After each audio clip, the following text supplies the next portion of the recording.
Fox Sports. We are Fox Sports. We are Ohio.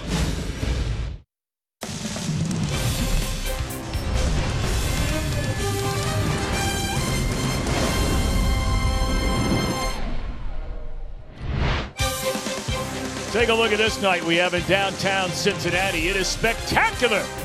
The dark clouds, the rain, all that stuff long gone. And the final game of this brief two-game set between the Kansas City Royals and the Cincinnati Reds.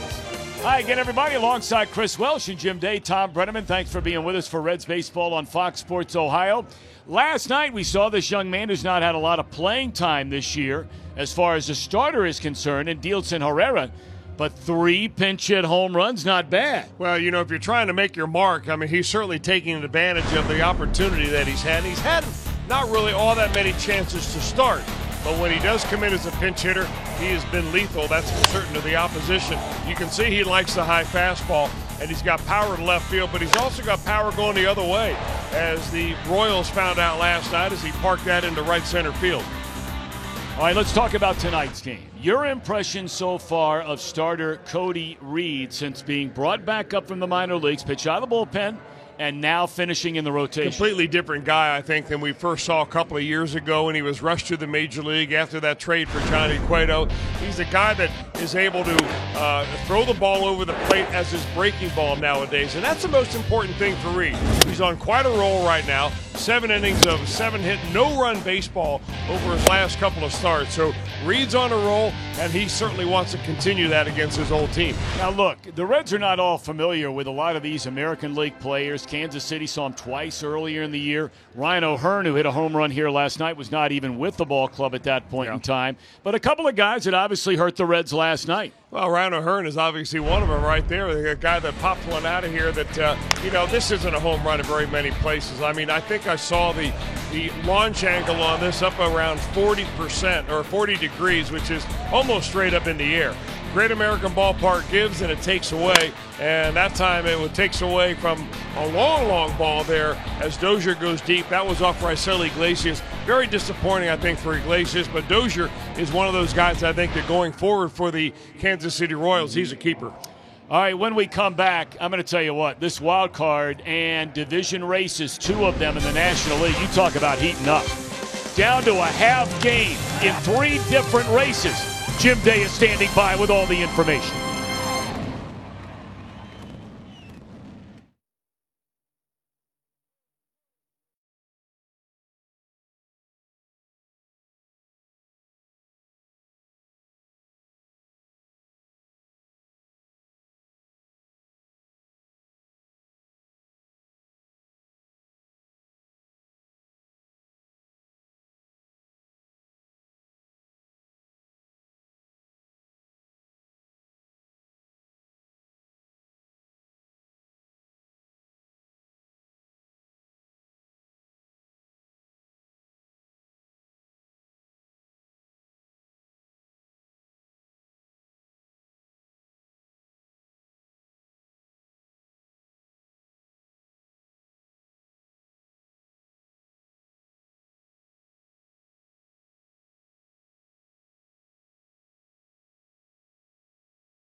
at your Tri-State Chevy dealer.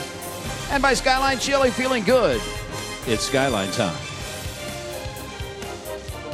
Hey Reds fans, I'm Local 12 News meteorologist John Gum. It is going to be a perfect fall night for baseball in Cincinnati. Royals and Reds get started tonight at 6:40 and will be hanging out close to 70 degrees here by the first pitch, but getting a little chilly by the final out, down to 61 degrees with mostly clear skies. Enjoy the game here on Fox Sports Ohio. Time now for Built for Baseball, brought to you by T-Mobile. Max Scherzer just keeps getting it done. Strikeout machine, 300 strikeout this season, fifth pitcher since 2000 to hit that mark. He's had 10 or more strikeouts in 18 of his 33 starts. First right-handed pitcher with 300 or more strikeouts since Curt Schilling. Chill, if you will, Pally. And things are almost decided in the American League as far as the playoffs go. The Astros clinched the West. Only who will host the American League wildcard game is left to be decided. In the National League, though, different story. It has gotten crazy. Only a half game separate the Cubs and the Brewers. Both the Cubs and the Brewers can clinch a playoff spot with a win or a Rockies loss tonight. But where those two teams will be, who's going to win the division, who's going to be in the wild card, yet to be decided. The Brewers have caught the Cubs. Going to be interesting over these last few days of the 2018 season. Up next, lineups, first pitch, Reds and the Royals. It's all coming up here on your home for Reds baseball, Fox Sports Ohio.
A beautiful night for baseball. Still plenty of sunshine for this 6:40 start as the Reds take the field. And leaping over the first base line is the left-hander Cody Reed. We'll get to him in a minute. Of course, this is an interleague series, and it's part of our storyline presented by Elk & Elk. It has been a roller coaster interleague ride for the Redlegs. Traditionally, they've not played well against American League teams. But what a turnaround we saw before the All-Star break. A 10-3 record. They had 6 straight wins and won 6 of 8 on the road. But since the All-Star break, winless. 10 total wins is the second most in any season for the Reds during interleague play. Royals lineup under manager Ned Yost as Merrifield in center, Mondesi at short, Gordon in left, Perez the catcher, Dozier the game-winning home run here last night at first, and Bonifacio is in right field. The one-time Red Rosell Herrera is at second base tonight. Alcides Escobar down at third. And Heath Thillmeyer, a left-hander, is on the mound for Kansas City. Starting for the Reds, a left-hander, Chris, who's throwing the ball really, really well, and that's Cody Reed. Well, with a lot of confidence, I think the last time he's come up here to the major leagues, he's made advancements in a number of different ways. Number one, on the mound, he's been able to throw his breaking pitches, slider for a strike. Doesn't seem like he's trying to overpower the hitters either with either that pitch or his fastball, so his command has been better. But I think even more important than that, Cody Reed seems a much more mature young man. He's settled in a little bit. He understands how difficult baseball is, and he also understands that once the ball leaves your hand, you don't have any more control over it. So he's not concerned about the what if as much as the what anymore, and I think that's what really has spelled success here for Reed, and hopefully he can continue on the streak that he has been setting for himself. Thursday against the Marlins, he was outstanding. And that was his first career win as a starting pitcher. Ball one to Whit Merrifield, who leads the American League in stolen bases and right there to try and lead the American League in base hits. The last Royal to lead the American League in hits was third baseman Kevin Seitzer. Oh, how about that? All the way back to 1987. How about the reaction right there from Merrifield? Late strike call by Dan Bellino. He looked back like, are you talking to me? Slow tapper. And charging is Peraza to make the play. One away.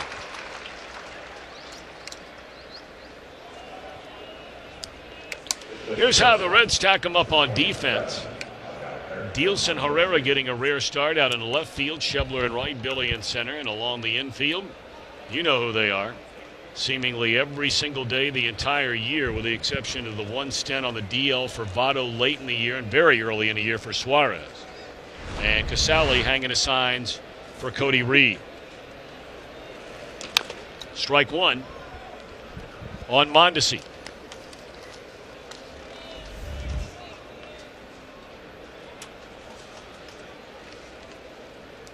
Tonight for Dielson Herrera is his 7th start in left. He made one over the weekend, you may remember, in Miami. 1 ball, 1 strike on Adalberto Mondesi. 282 batter, 13 doubles. 1 ball, 2 strikes. Well, they think so highly of this young man that they feel like that in the future he's got a chance to be the new face of this organization. As they've rid themselves of so many veterans, they've got some young players coming up, but he's the cream of the crop. There's no doubt about it, and he made a nice play at shortstop last night. He's got a terrific blend of power and good ability to hit for average. Smart player, has the baseball pedigree.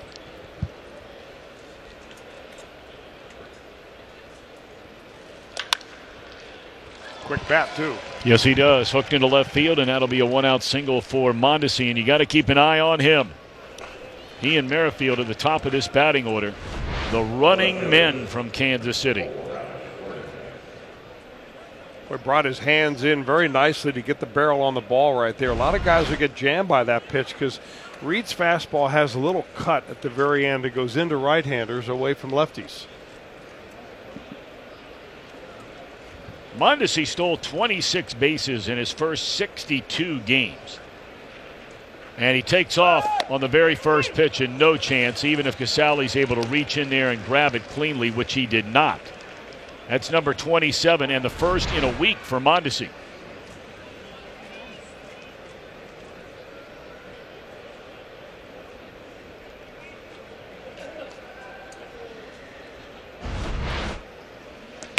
So now runner in scoring position with 1 away for the left fielder Alex Gordon, and Reed quickly ahead of him at 0 balls, 2 strikes.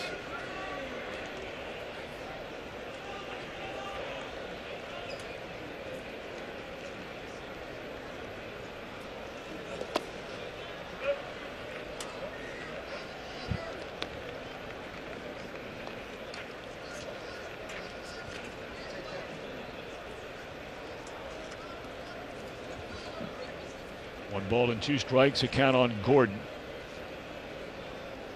244 batter, has 12 home runs and 51 runs batted in.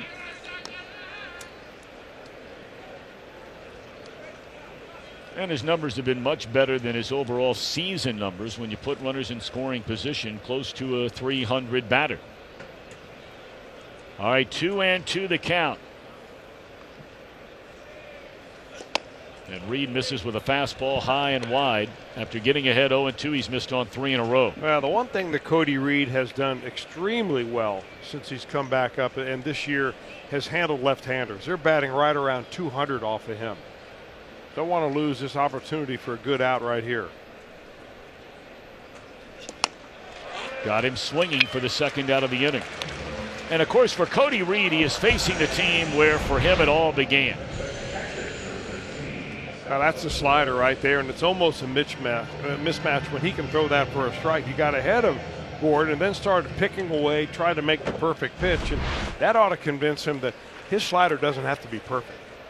It's very good if he just gets it in the strike zone somewhere down and away from the hitter. First time that Reed has ever faced Kansas City, and of course that's where the Reds got him from in the Johnny Cueto deal. Came along with Brandon Finnegan and left-hander John Lamb for the Reds ace. There goes Mondesi. And he's easily stolen third. So Reed is basically paying zero attention to the base runner, and he's just trying to get this final out of the inning. And that's really should be where his head is anyway. I mean, this is a big so what in my mind. I mean, there are a few more ways you can score from third than second with 2 outs, but for the most part, keep your concentration on here, the guy at the plate. Straight away center field. This ball is hit hard. Hamilton racing back. He's not going to get it. It's up against the wall. And Salvador Perez, who hit the ball very hard last night, with a run-scoring 2-out double to make it 1-0 Kansas City in the opening inning. Hit it hard and he froze Billy Hamilton. I don't think Hamilton gets this ball anyway. It's a 2-0 slider and not all that bad of a pitch. Look at Perez to go down and get that ball and just hit it right back through the middle.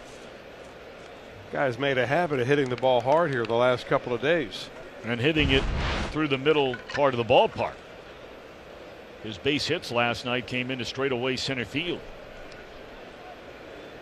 So now Dozier, who had the big home run off Raisel Iglesias in the top of the 9th inning to break a tie and prove to be a game winner. 4-3 Kansas City for Dozier, his 11th home run of this season.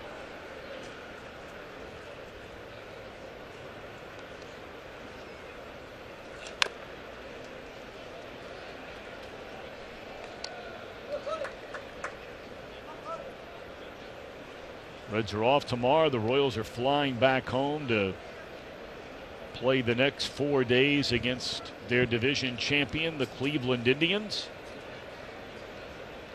And we'll do our best to keep you updated on what's going on in the National League. Postseason races is in plural. Down to third. Nice play by Suarez. Strong throw on the money, and that'll end the inning. A run, a couple of hits, a 2-out double to knock him in for Perez. Reed and the Reds come to bat down a run.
Kansas City jumping out to an early 1-0 lead, and Jim Riggleman's starting lineup reads as follows. Schebler to start things, followed by Peraza, then Votto.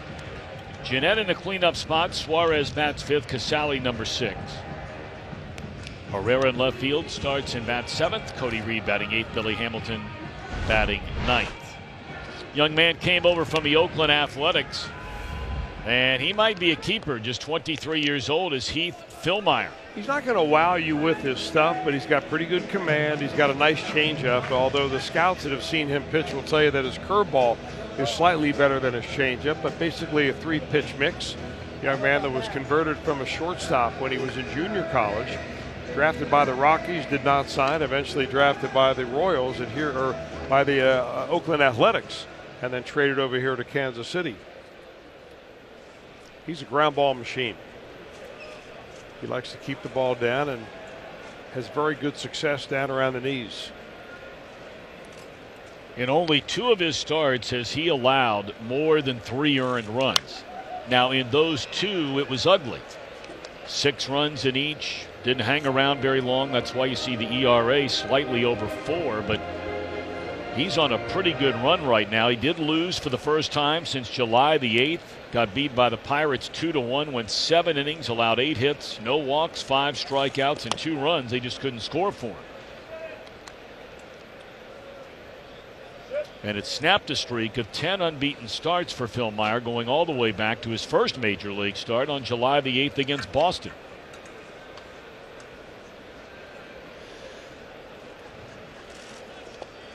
One ball and 2 strikes on Schebler. Scott at .262, 17 home runs and 49 batted in.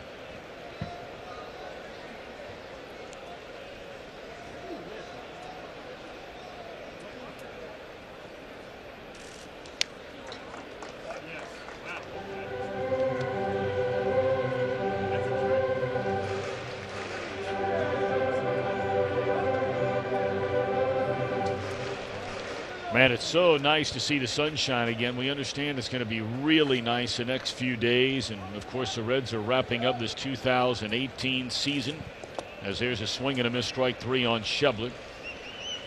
Reds will play Friday night, Saturday late in the afternoon, Sunday a 3:10 start, the final 3 games of this season. Well, the weather's supposed to be really nice, so come on down. The Royals on defense, Gold Glove winner. Out in left field, that's Alex Gordon. Bonifacio starts tonight at right.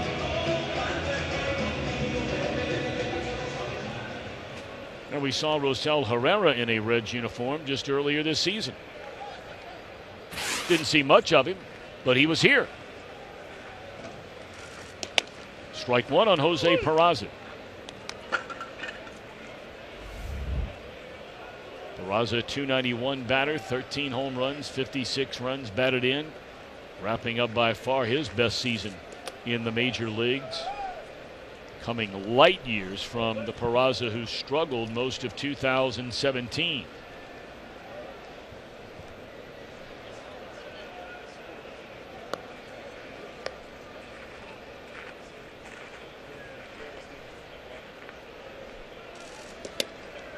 Two balls and a strike.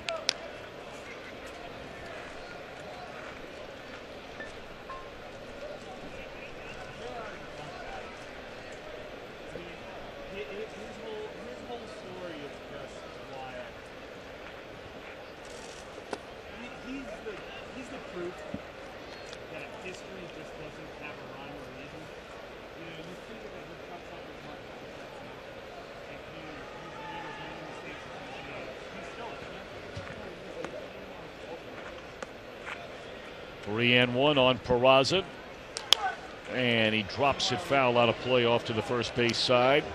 A full count on the Cincinnati shortstop. He had a rough outing last night. Peraza did in that ball game, going 0 for 3 until the 8th inning came around. He got a little scratch hit that went through the infield into left field in the 8th inning, and then he had that ball in the 9th, that incredible 9th inning where a great play by the third baseman Dozier kept the ball in the infield and saved probably the victory for the Kansas City Royals.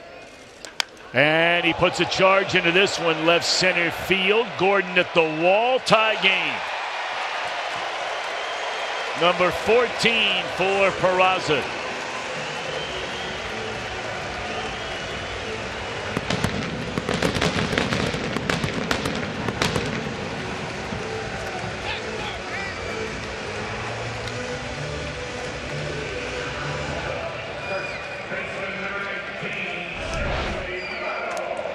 Well, he's got that spot, and it's right on the inner part of the plate right there. And if you're dumb enough to put it there, he will give it a charge. And he does this one right there and launches it. And Peraza with plenty of power to get it out of here when he gets his pitch. Oh, what a breakout year he has had this season.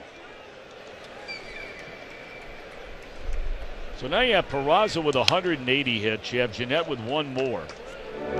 And believe it or not, you go back to the days of the Big Red Machine. This is only the second time since 1978 the Reds have had two players with 180 or more hits in a single season. In 2011, Brandon Phillips and Joey Votto did it. Here is Votto.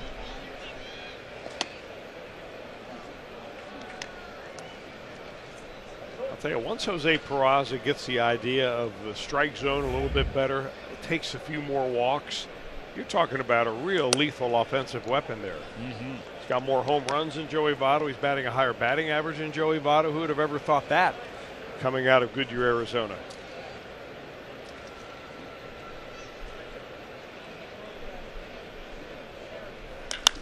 Votto smokes this ball. And that nearly took the glove off of Bonifacio in right center field.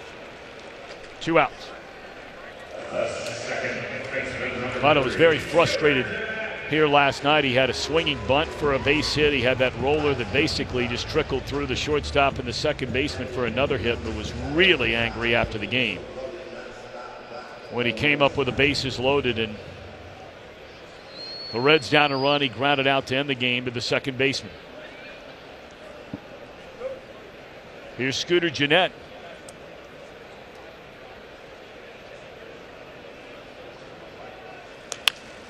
Pull to the right side, and the first baseman feeds a pitcher to retire the side. But Royals get a run in the first. The Reds, thanks to Jose Peraza, answer 1-1 at the end of one.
Final Sunday. Thanks to our friends at Klosterman Bakery. You can get tickets at half price. Enjoy the live mascot races one more time. We'll have face painters. Kids 14 and younger get a Tyler Malley fathead thanks to Starfire. For tickets, visit Reds.com.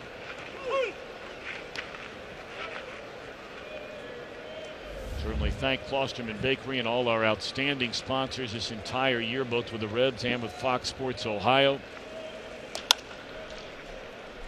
providing so many great opportunities and deals for fans to afford to come down to a ball game as Bonifacio rolls out to Peraza, one away to begin the second inning. The second baseman, number 7, Rosell.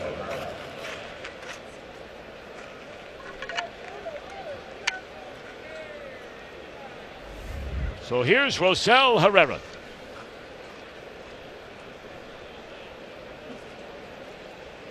Opened the year with the Reds, made his major league debut on April the 26th against Atlanta. The Royals claimed him off waivers June the 2nd. And really, since mid-June, he's been a regular player for this team. He started 65 of their 87 games. He's played in right, at second, and center. Been a DH, played at third base. Hitting at .239 with a home run and 20 runs batted in. He has an on-base percentage right around 300. He originally signed with the Colorado Rockies when he was 17 years old, and he went through that minor league system there and ran out of options. They eventually released him, and then they re-signed him. In fact, they did that a couple of times before he became a minor league free agent. That's when the Reds signed him last November and invited him to big league camp this year. Very nice young man.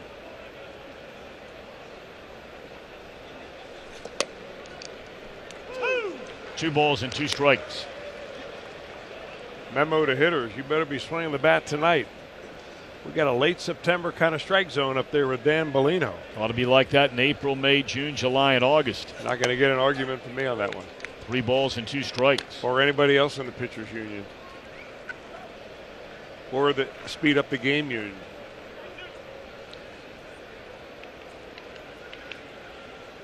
Reed a big deep breath, and now the payoff pitch on Herrera. And a tapper. Going to have to get rid of it quickly, and Peraza does just in time. That's a good play by Jose Peraza. Very nicely done. 4 ground ball outs out of the 5 that he's had so far here this afternoon. You better be on your toes if you're playing infield tonight with Cody Reed on the mound. Getting that fastball down in the zone, the slider working over the top of it are the Royals hitters so far.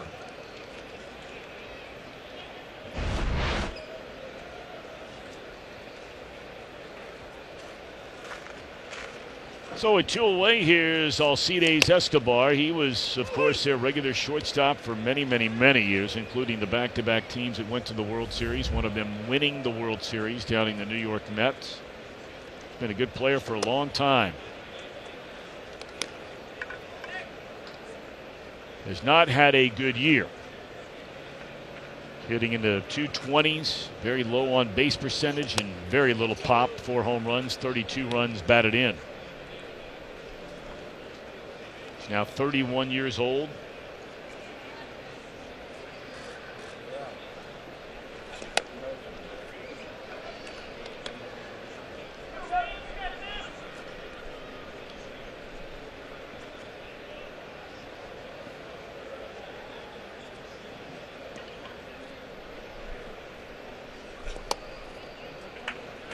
And there's a walk to Escobar.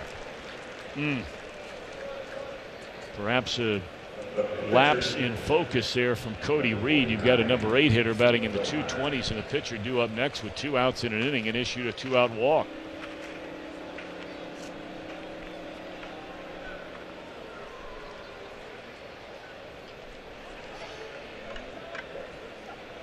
Phil Meyer 0 for 2 as a batter, and there's strike 1. I would imagine that as pitchers go, he's probably a pretty decent hitter, given the fact that he was playing shortstop in junior college in New Jersey, but he probably hadn't taken a whole lot of batting practice ever since.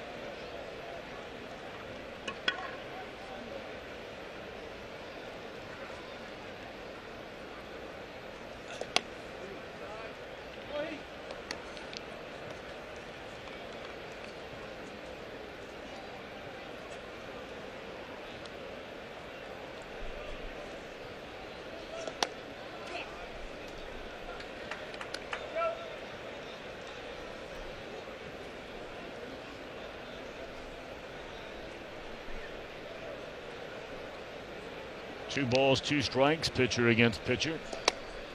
And that's strike 3 to retire the side. Second strikeout of the game for Cody Reed. A scoreless inning. It's a 1-1 game.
Features such as MLB.TV, Game of the Day, in-game highlights, live radio broadcasts, and more.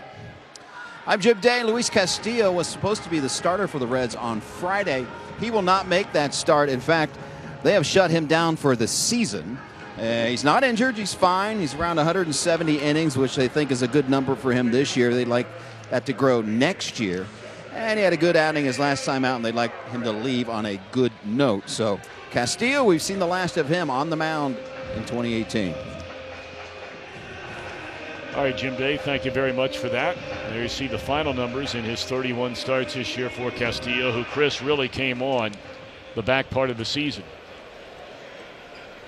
Well, he did, and it really coincided with him attacking the strike zone, really having more confidence in being able to throw the ball over the plate, not picking at the corner, and keeping his arm angle up, keeping his hand on top of the baseball, which is something that every pitcher battles through at some time or another during his career.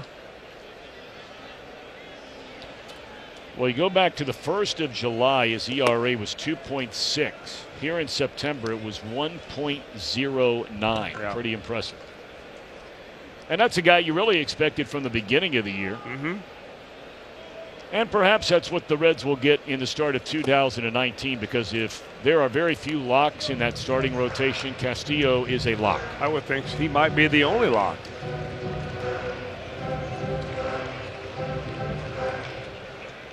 Well, it's interesting some of the comments made by Dick Williams yesterday. You know, Jim talked a lot about him, and those especially pertaining to the managerial situation with the Reds.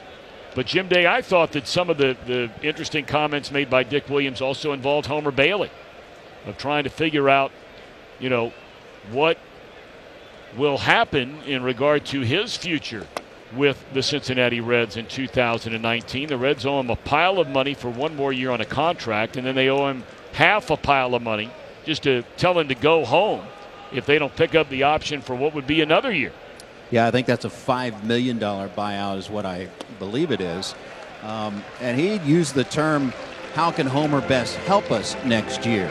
Now, whether or not that is president of baseball operations or general manager speak, or they have other plans for him, I don't know. But that is the elephant in the room. There's a lot on the table for this front office in the offseason. Manager at the top of that list. Homer Bailey not far off the top of that list. I would say that is very much up in the air.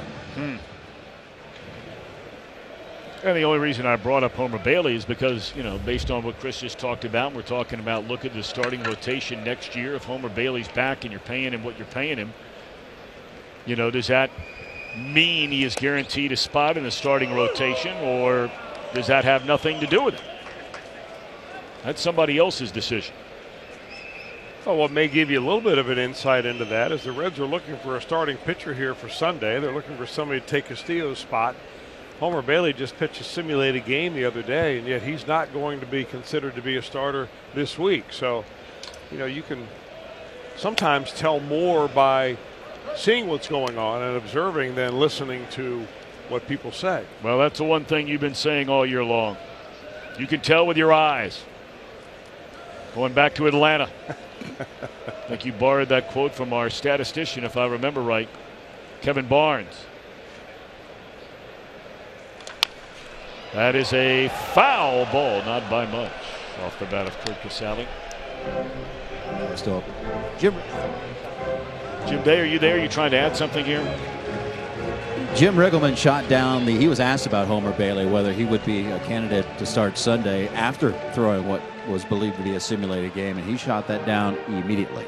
It was an emphatic no.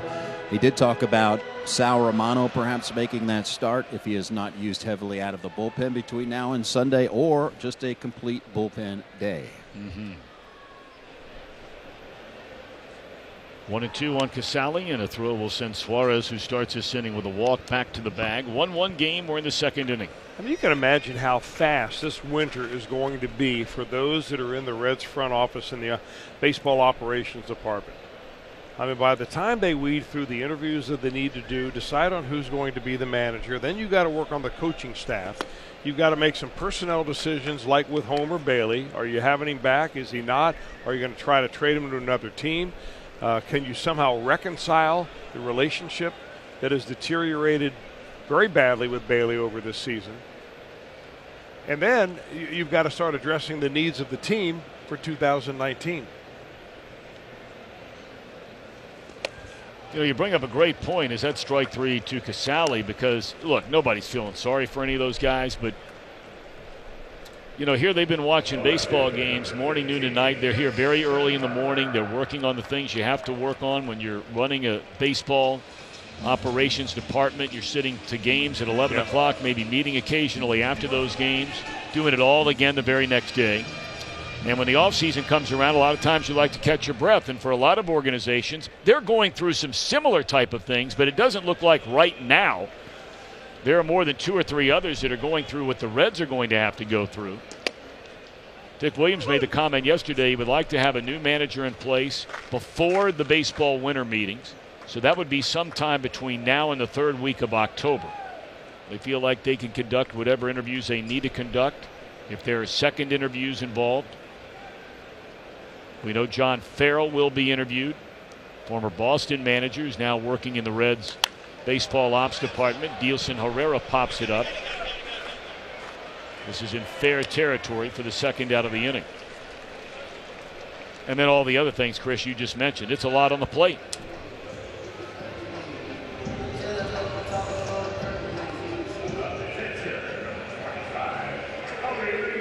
And meanwhile, of course, you've got the shuffling of the number of people, the personnel in the baseball ops. Sure. So they're getting used to new departments. If they need assistants and people down the line, they've got to put those people in place.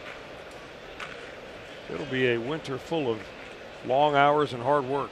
Well, I'm wondering where they find all the office space, to be honest with you, because you basically moved a lot of people to different positions who were already working for the franchise. Yeah. And you've created a number of new positions for those individuals while you've brought in others. Nothing in one. The count on Cody Reed.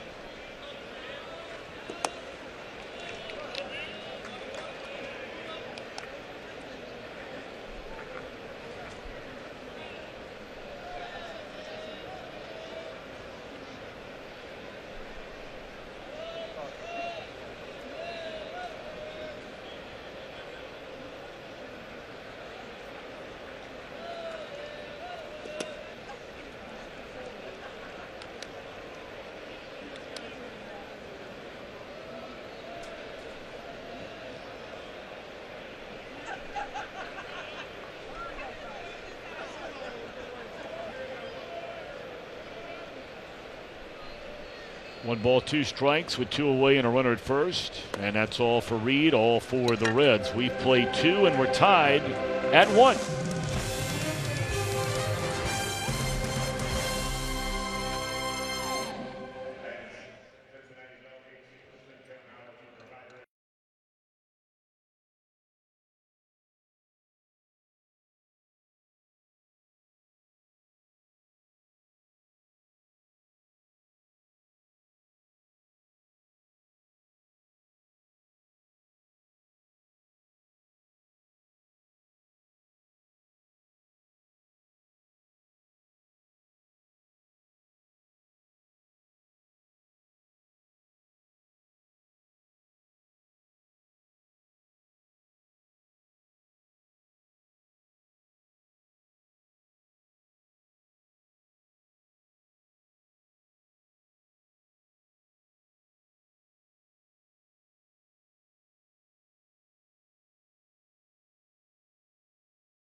Muffins, they called them in 1961. The Reds defeated the Cubs 8-3 at Wrigley Field to clinch their 4th National League pennant and their first since 1940, and they had been projected to finish 6th in the National League that season.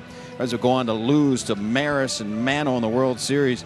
The Yankees won the World Series 4-1, but the Reds surprised the world in 1961. Gentlemen, to expand on what we were talking about last inning of the full plate of the front office, and you mentioned some of the personnel moving around in the player development area. One thing the Reds also want to do is almost rewrite their entire minor league manual. And Dick Williams was very honest yesterday. He said, we've had good drafts. The last 3 have been by those that are supposed experts in that field, have ranked the Reds very highly drafting, but we have, in his words, underachieved in player development. We have to do a better job, and they're talking about completely rewriting the minor league manual. Top of the order for the Royals, a bat against Cody Reed here in the 3rd. Now, Chris, have you ever read a minor league manual from any organization? I have. So fill in some of the folks at home what something like that in a general sense means. There's a base hit into left field. Well, it's a major undertaking, Tom, depending on how detailed you want it to be. Some ball clubs give their minor league managers and coaches a little bit of leeway as to how they manage, what things they emphasize. And I would imagine in the case of the Reds, and more organizations nowadays get more detailed than ever before. They will detail, for instance, how you want to teach infield play, how you want to teach the backhand, how you want to teach infielders covering second base and turning a double play. Do they use the bag as protection, or do they cut across the bag? What are the kind of things that you do on a daily basis in the minor leagues? Good throw here. Oh, and it looked like Scooter whiffed. That looked like they had a shot to get Merrifield there. He is the leading base stealer in the American League this year. That's his 40th stolen base.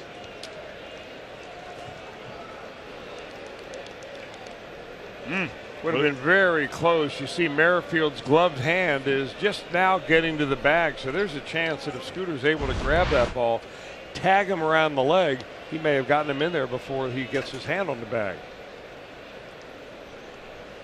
So basically, every part of the game, pitching, hitting, fielding, when you show up for practice, what you do in your early work, how batting practice is split up, all those things are basically covered. Do you want every pitcher in your organization to learn a changeup?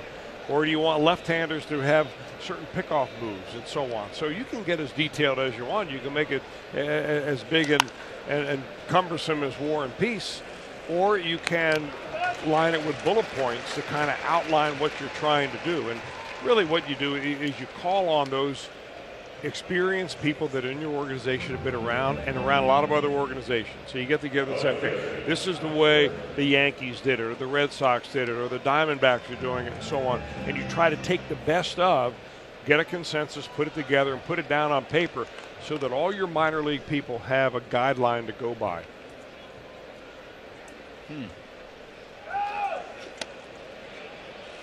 And out is a call at third. What a pick by Suarez on a throw that appeared to be in the dirt there by Casali on first look. And I think that Ned Yost is going to ask him to hold on for a minute here and might want to have another look. You be the judge. Looked like Suarez almost stepped on the hand there, spiking the hand of Merrifield that got in there, and he looked like he was safe.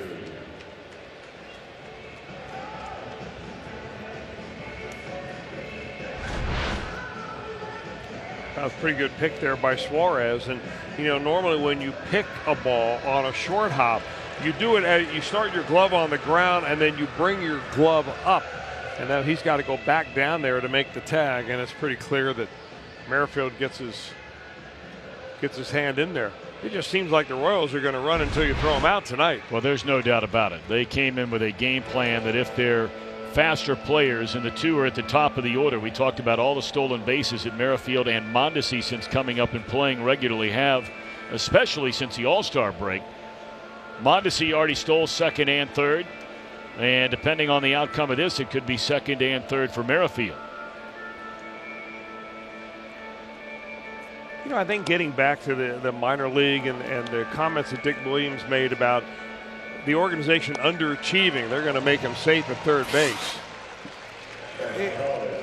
They want to make sure also that when they have a plan for every player in the minor leagues, that plan is being carried out on a daily basis. So if you have a pitcher down in A ball that you want him to throw 15 curveballs when he starts the game, you want to make sure he does that. You're going to get a report the next day that shows that, so that the front office can check to make sure the manager and the pitching coach down in your A-ball club is following through what the plan is for that particular guy. So they're kind of centralizing all the information, and that's where a lot of ball clubs are going, the direction they're going in.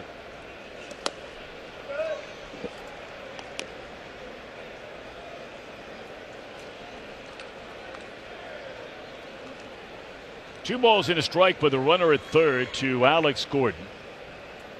Gordon struck out his first time up. And now Reed is even the count.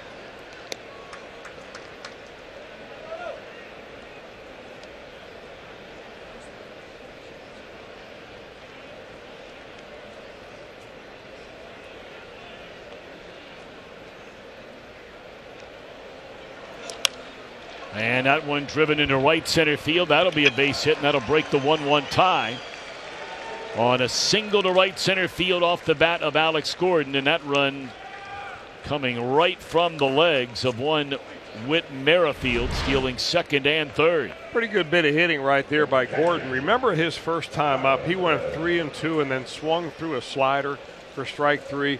Well, Reed actually places this slider in a better spot, but Reed Gordon had that one in his mind. I'm not going to pull off this pitch, and he went down and got a pretty good pitch and got a base hit out of it.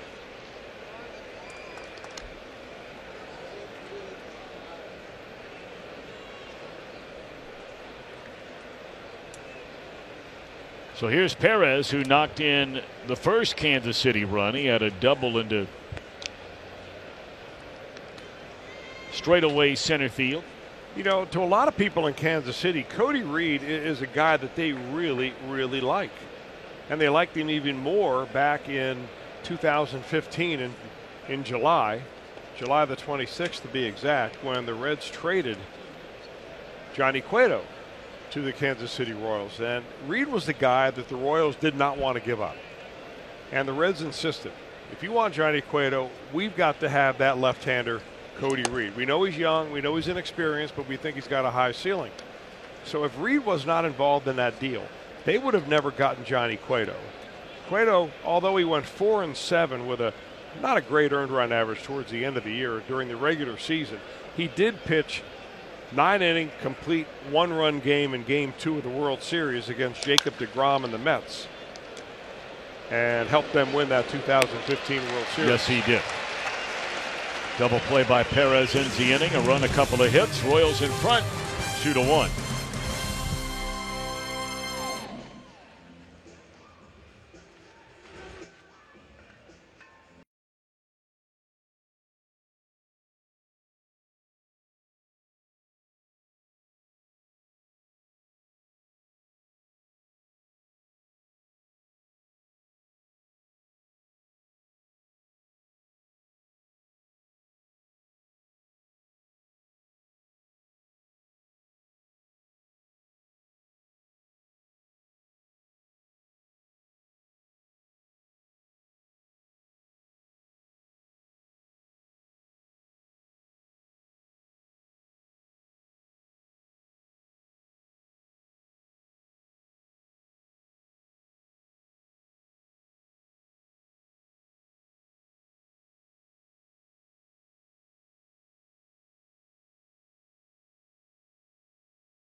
Brought to you by your local Ford dealer. Ford, go further.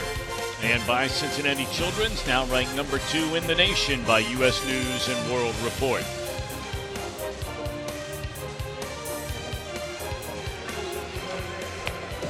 Beautiful night here in downtown Cincinnati. The colors in the skies. Perfect. Look at that little man. Big fella wants to start moving around a little bit. Oh, boy.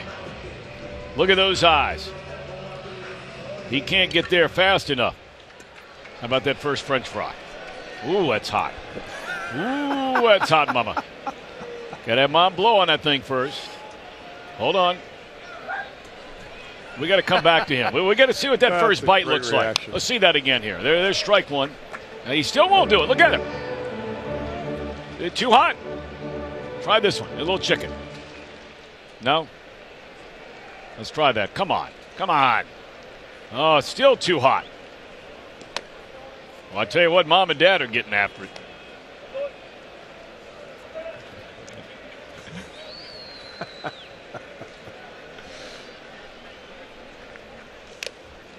Billy Hamilton lost his helmet.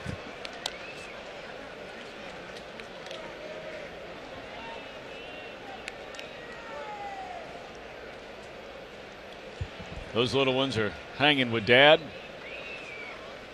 tonight. Billy drops it foul out of play. I want to go back to that other guy. Here we go. All right, we got a little ketchup working now.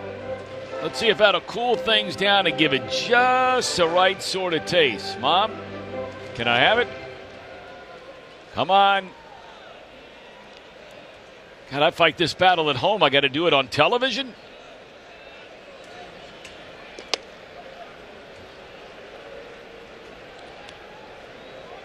I'm going to tell you, this is one finicky young man. Everything has to be perfect. Well, he better get to eating because the way Mom and Dad are going, there's going to be nothing left.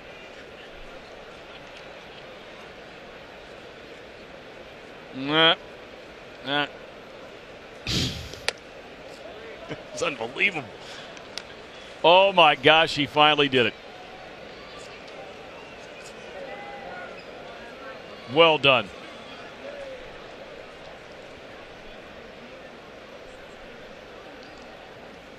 Hamilton out of there on strikes.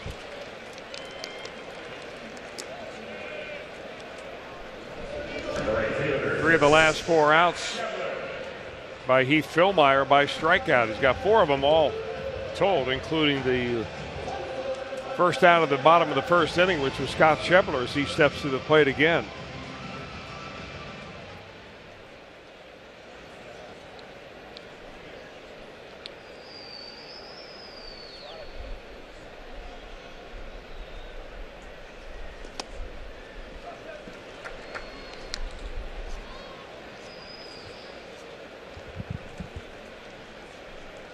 Nothing in 1 on Schebler. He struck out his first time up. 2 base runners at first time through the order. First mentioned the 4 strikeouts, 1 walk, and the solo home run by Peraza. That's been it. Kansas City 2 runs, 4 hits against Cody Reed.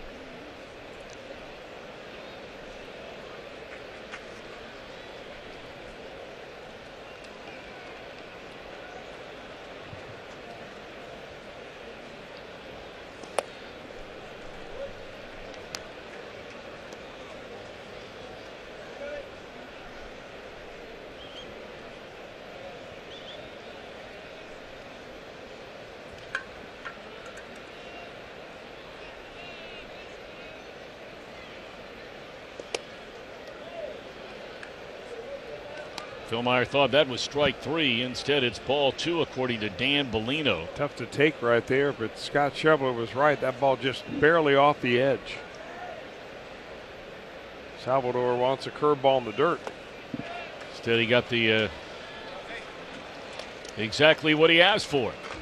Breaking ball down and in. Schebler gone on strikes. 5 of them now in the game for Fillmyer. And here comes Peraza, homered his first time up. StatCast AI powered by AWS. Let's look inside the numbers, Chris Welch.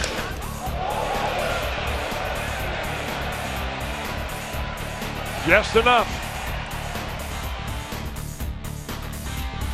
The numbers I like on those home runs, Tom, are the number of runners on base when you hit them. This one a fly ball into right. Reds are gone in order. We've played 3-2-1 Kansas City.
Becomes a new network home for Thursday Night Football.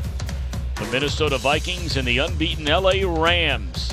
7:30 Eastern on Fox, also live on NFL Network and streaming on Prime Video. Now it's a game.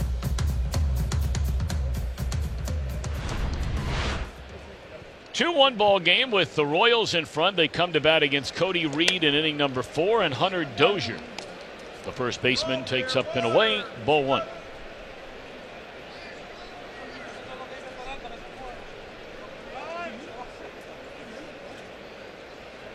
Reed has allowed the 2 runs on 4 base hits. Now that's more like it. Especially when Mom is not paying any attention whatsoever. That's about to change. He knows better. You leave him with that too long, he eats half and wears half. Oh, Mom, come on. He tried to rip half of it back out of the bag. You a big cotton candy guy, are you, Chris? You've always been that kind of guy, right? Big cotton candy. You loved it? I like when you get the multicolor packs. Yes, yes.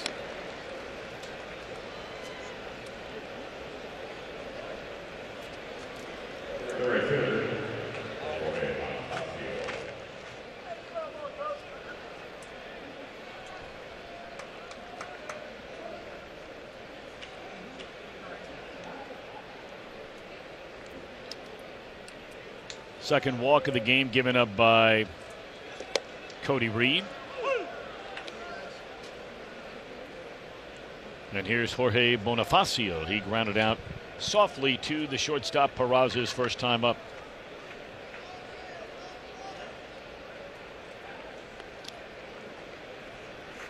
Already 4 stolen bases in this game by Kansas City. Second and third by Mondesi in the first. He wound up scoring. Second and third by Merrifield in the third. He too would come home.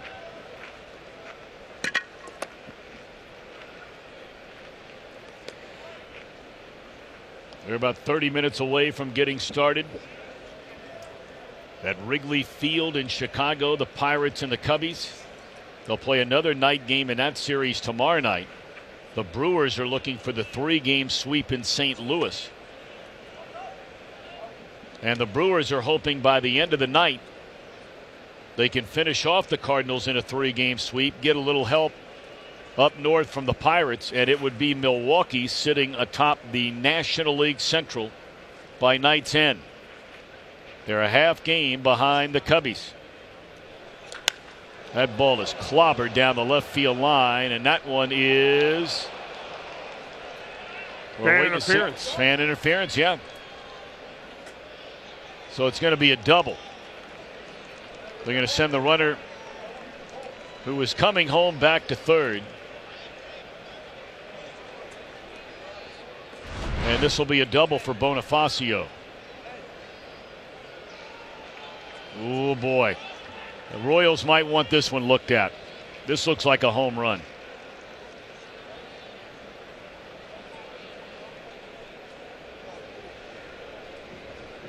Tough to tell. If it touches that yellow padding on the very top of the fence and bounces back into the field, it's a live baseball. So whoever's in New York, after the umpires are going to get together, they're going to talk it over among themselves right now. And they're asking each other, did you see something? What did you see out there? What did it look like to you?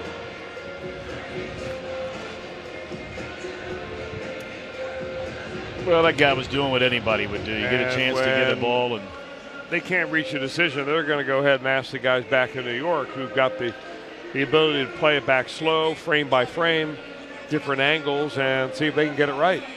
And really, we showed you the angle where the fan interfered with the ball. You have to get a better idea of the depth of the ball on where he made contact with his hands on the baseball to really be able to tell. This is about the best look we have, and it's really hard to say whether that ball would have wound up, hitting the top of the yellow stripe, as Chris talked about, where then you get into the whole thing if it bounces back in the field of play, or whether that ball would have cleared the wall and been a home run.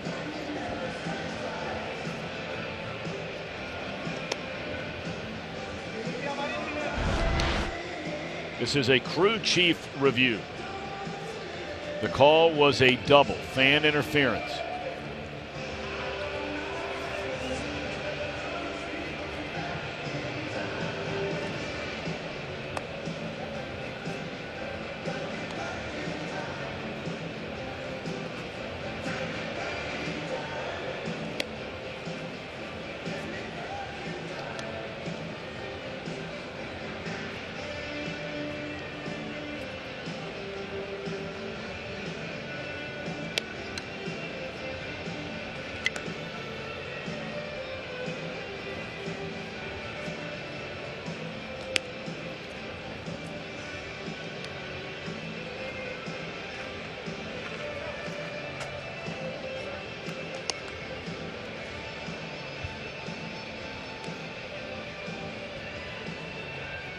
In the meantime, the Reds have Sal Romano getting loose in their bullpen, and they're saying it is still a double.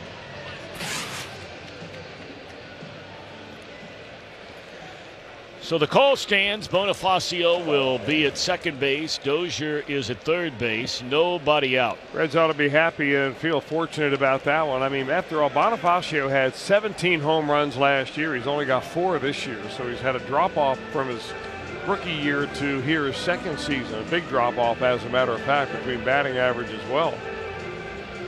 Danny Darwin comes out to the mound right here, and I think that Jim Riggleman, I mean, he's desperate for his ball club to win some games. I don't know whether the front office has come down on him or not, but you know, they can still have a better record than they had last season.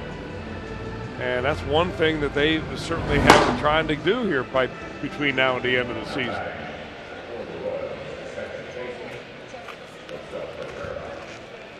The Reds had 94 losses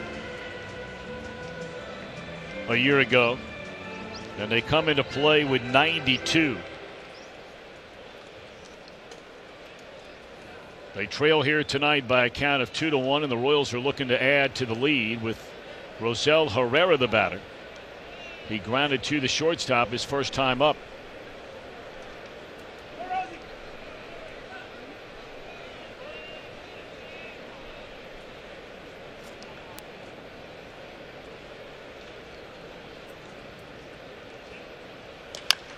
Slow tapper down to third. This will keep the runner at third and the other at second base, and that's out number 1. That was a good pitch by Cody Reed right there. One of the pitches that he followed through on and really kind of bent his back at the very end. Watch him at the very end of this pitch. See how he follows through like that? Compare that with a lot of other offerings that you see where he finishes almost straight up. That's a good delivery. He'll straighten up at the very end of almost all of them, but sometimes he gets it up too soon, and that's when the pitch gets elevated. Was a big batter now with a pitcher on deck. Alcides Escobar takes ball 1. Escobar walked his first time up.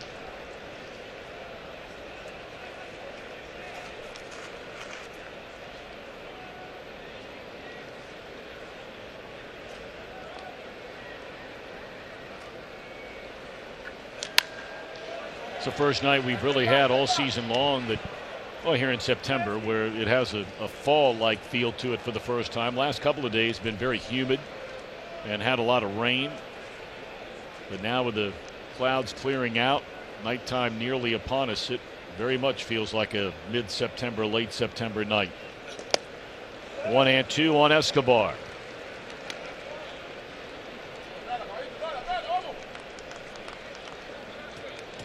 And a lot more folks sprinkled in tonight than we had here for the series opener last night. By no means a large crowd, but certainly bigger than the one to start this series. And expecting big crowds over the weekend. That one fisted to the right side, and Jeanette able to knock it down, but can't field it cleanly. Even if he does, probably doesn't throw out Escobar. That'll be an infield hit to drive in a run and make it 3-1 Kansas City.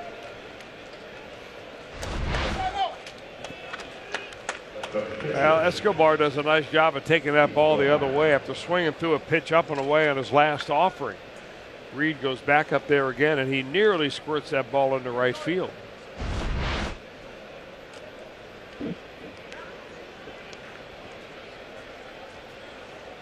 Here's a pitcher. He just stabs at it and missed it, ball 1, trying to advance a runner onto second base.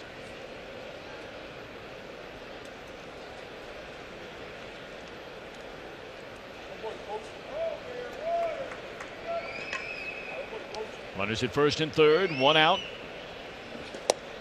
And another breaking ball is in there, strike 2. That time, Phil Meyer not even offering to bunt at the pitch.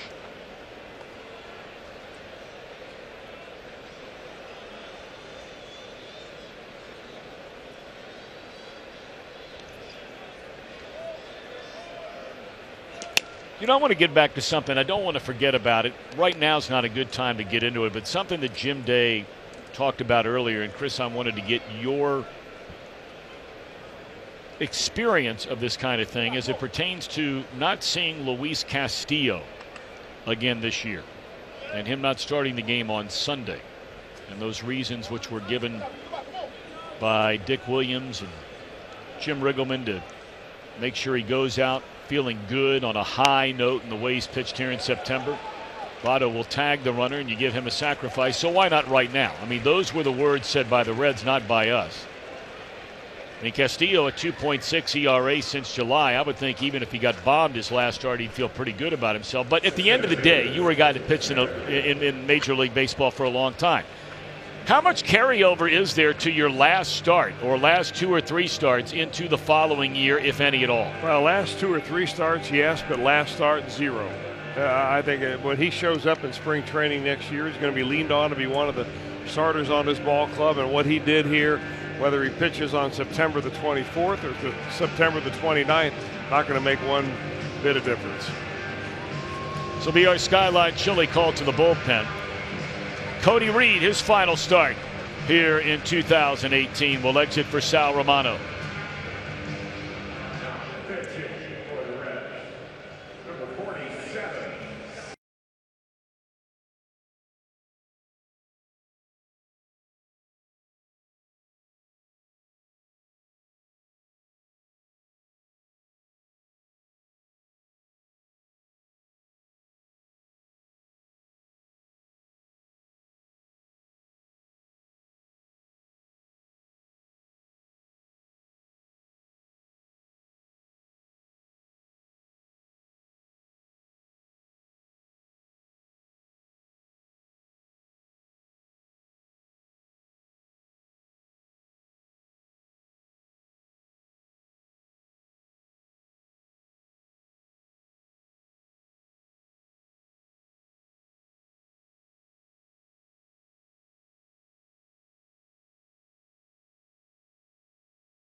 And Cody Reed gets a hook from Jim Riggleman.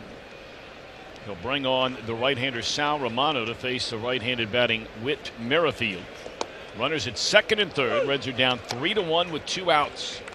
And Romano a strike. I'm not a big fan of that move, Tom. And I think that Reed is at a point in his career where he's got to learn how to pitch through some of these jams. But on the other hand, you think, well, Romano, if he's going to work out of the bullpen, has to learn how to come in and get out of a jam. That's a good point. I'd say Romano's throwing the ball well out of the bullpen. He really has. And I think that it's one of these cases where his stuff plays up a little bit. He's got a little bit more confidence. He can kind of let it all hang out in the inning in which he comes in rather than try to save something for the second and third time through the order.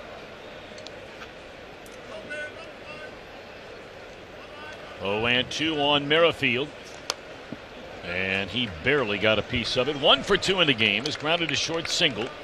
Stole second, stole third, scored a run.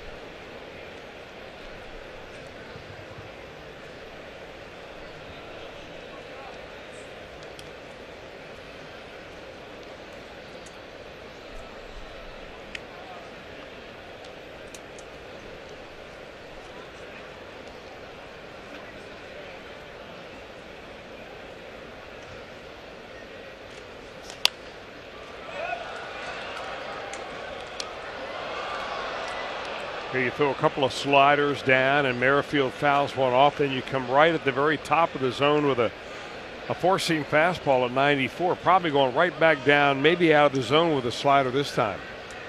See if you can get this right-handed hitter to chase a little bit.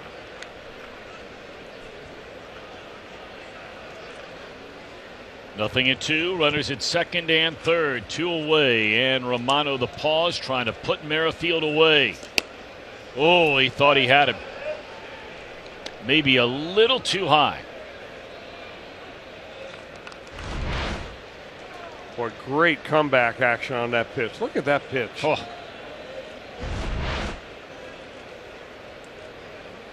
That is a real weapon.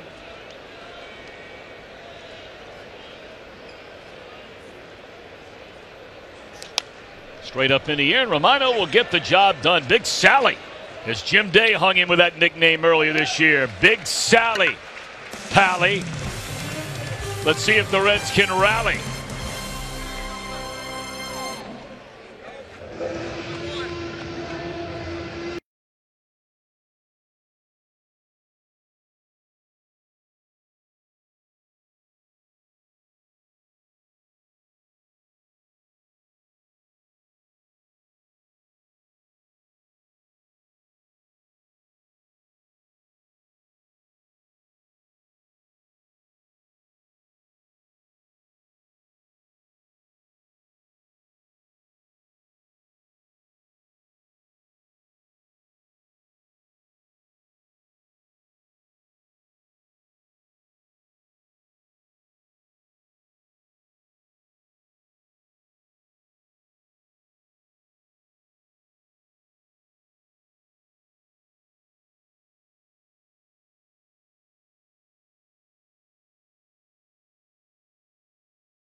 Right there, if you remember the Reds Community Fund Telethon earlier this season, one of the things we were auctioning off was watch the game with Bronson Arroyo in a suite. And of course, Bronson brought his guitar, and these people supported the Reds Community Fund.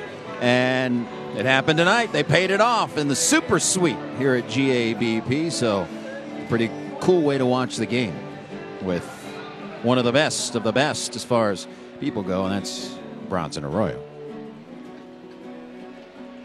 That's really cool stuff. Very nice. Very, very nice. Jim, did you hang out for some of that? I did not. Only the cool people were invited. Well, so, in other words, you weren't with our videographer during the taping of that in the skybox? I was not. They changed up the time a little bit as far as were when you they invited? Started. I could have gone, yes, indeed. I didn't ask you if you could have gone. I was invited, yes. Okay, you were but invited. they Chris, were switched you it invited? up. I was not invited nor notified. They didn't start I had no idea about it. festivities till about game time, and I had some TV duties to do. Now I understand there's going to be a big show for Bronson Arroyo coming up. One of the great venues in his town for a long time, Bogarts. Yeah. Up at UC. Now, are you invited to that event? I am invited to Chris, that. you invited to that? I do know nothing about that. I don't either. It's November 9th, Bogarts, Vine Street. I know where Bogarts is. I've been going there before you were born. I know exactly where it is. Well, I'm trying to give a plug for Bronson. Who's he playing with then? Some people don't know. No, he's headlining, I believe. I think it's just him that night. Him and his friends. I think his Luke band. Bryant's warming up for him in that night. Votto lifts a fly ball into left field. That'll be out number 1 here in the Reds' 4th inning. So that's November the 9th. What day of the week is that, Jim Day? Do you have any idea on the calendar in front of me? November the 9th would be, Tom, a Friday night. Yeah, doggone it. Okay. Well, I hope you have fun. Chris, maybe you and I will catch up with somebody and hear how it went. That's probably a good idea. Okay.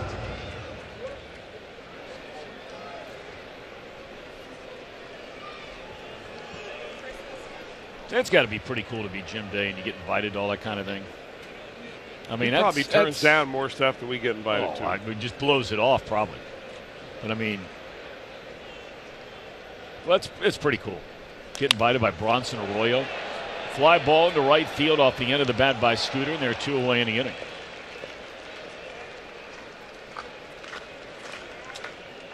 Well, if Red hits a home run off the Toyota sign out there tonight, Marshall Reed From the Commonwealth, Crestview Hills will win that beautiful new Tundra, thanks to your Cincinnati and Northern Kentucky Toyota dealer.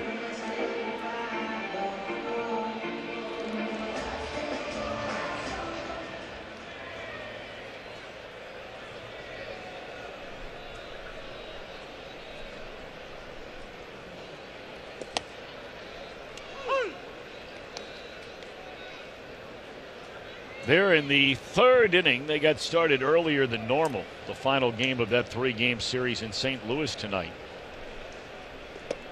That must have been a made-for-TV deal. They're already in the third inning.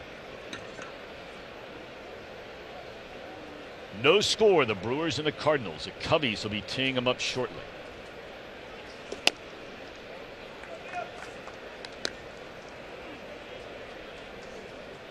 The Eugenio Suarez walked his first time up. The Reds have 1 run, 1 hit. That was a first inning solo home run from Jose Peraza.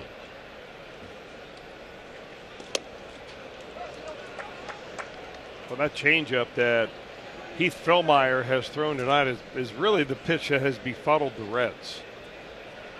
Spotting up his fastball, just kind of teasing it on the edges, and then getting him with the changeup. Well, there's a fastball right down the middle. Yeah. Suarez really slumping here the last month of the season.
Presented by authority of the Cincinnati Reds. It may not be reproduced or retransmitted in any form, and the accounts and descriptions of this game may not be disseminated without the express written consent of the Cincinnati Reds.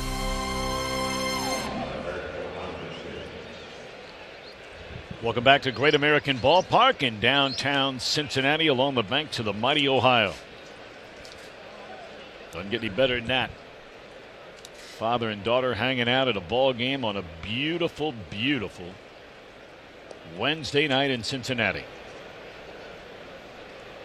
2-3-4 in the batting order against Sal Romano. He came on with runners at second and third in the fourth and got a pop-up to end the inning.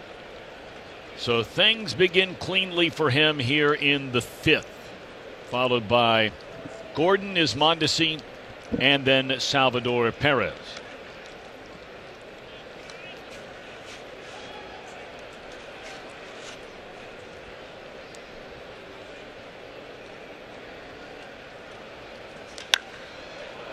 High fly ball, well hit into deep left center field, and that will send Herrera up near the wall, and he can't make the play.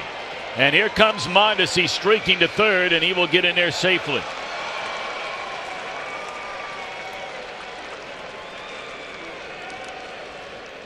That will be a triple for Mondesi. Hits this one a long way, a little spinner up there that didn't do a whole lot. Now, Dilson Herrera, I think the inexperience of not being out there in left field very much really shows right there. Romano's wondering what happened, and Herrera probably didn't need the jump for that, just needed to go back to the wall a little bit.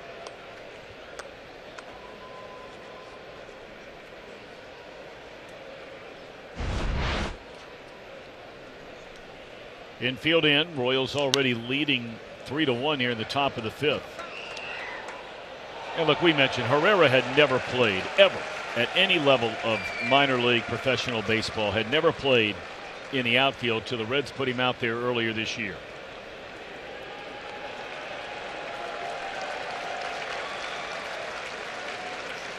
And tonight is his 7th start as a left fielder. And here comes a runner. Throw to the plate, and he beat the throw. Even though he stumbled halfway between third and home, he still beat the throw. Oh. And Romano did the right thing. I mean, he fielded the ball, he looked the runner back, and got the ball quickly to Votto. They just couldn't make the exchange fast enough. Watch the runner stumble between third and home right here. Not there, but right there. And you saw Votto took that throw. He then had to find the bag with his foot. He didn't have his foot on the bag. I don't know if that makes any difference at all between out and safe and home. But it looked like Romano could have made another step or two toward the. There you see Joey never found the bag. He had to make sure with the other foot. Sharp grounder, good play by Suarez. 2 away in the inning.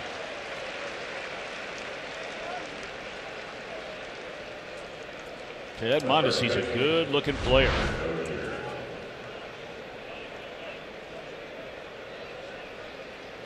That's a nice play by Suarez.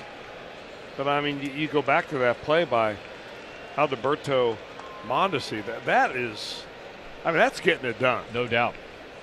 Last week of the season, I mean, he is not turning the volume down one bit. No, 99% of the guys out there, well, 99% of them to begin with don't run as well as Mondesi. But having said that,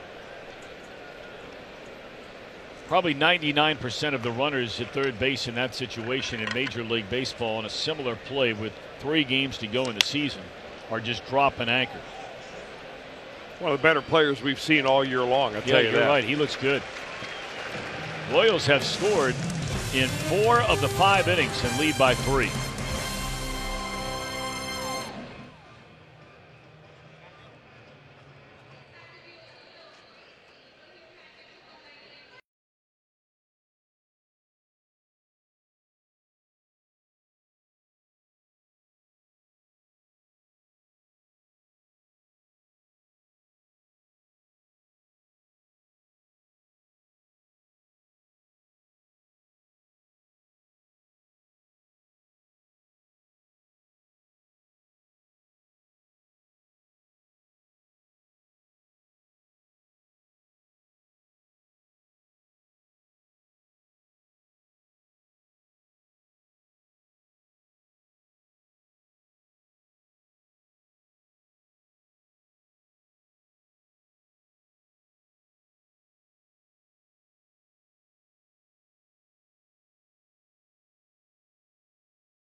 Camp registration is open. Your chance to be a Reds major leaguer for a week. Campers receive hotel accommodations, a full Reds uniform, a personalized home and away jersey. Instruction from former Reds players. Tom Browning will be there, and Harang will be there, Corky Miller, and so many more. Register today at Reds.com/fantasy camp. Now, Chris Welsh, you weren't sure about your schedule there. You get a look out at the Phi Optics suite up there at the top left field corner. How cool is that? Overlooking downtown on one side. You got cornhole out there. You got some ping pong. You can watch the game on one side or just stand in the middle and take a look around and enjoy all the beautiful, beautiful scenery. That's out number one. But, Mr. Welsh, I had asked you the last time, and you weren't sure yet of your winter schedule because you have many, many places to be and very important people to see. If you were going to be at the Reds fantasy camp. You know, I got to tell you that I received the same invite to the Reds fantasy camp to be an instructor. You know, one of the coaches down there this year. Which you've done before. Which I've done before, as I have for the Bronson Arroyo concert at Bogarts, it's still in the mail. So I won't be there for fantasy camp, but I've been there before. I can tell you, Doug Flynn will be there, Jim Maloney will be there, Jack Billingham will be there. There'll be a cast of many, many former Reds and many that are much more well-known than I am, and they'll have a great time down there. There aren't a lot of them that are more well-known than you are. It is a really good week, really great week. Well, check it out, and I know Jeff Piecoro has been a really good player there the few times that he has been. Has Jim Day ever been to the Reds fantasy camp as a player? Jim? I have never been invited. Well, I didn't ask you if you were invited. We're inviting everybody, but they got to cough up a little cash. Have you thought about going to the Reds fantasy camp? Well, sure, absolutely. But haven't gotten the invite. Well, I can promise you, I can't talk much about a Bronson Arroyo invite for Chris or me, but I think I might have somebody's phone number who could look into that invite. And you coming out there with a TV crew and following you around for an entire week, that'd be great stuff for Reds Live looking ahead to next year. Boy, that'd be fun. Swinging a foul ball out of play by Dielson Herrera. That'd be great stuff. Reds may want to put him in uniform. That's what I'm saying. I mean after the fantasy camp ends. I mean, he could be impressive enough. You never know. He might end up being a guest instructor in a minor league camp. He was a big-time athlete, big-time football player growing up. Big-time football player.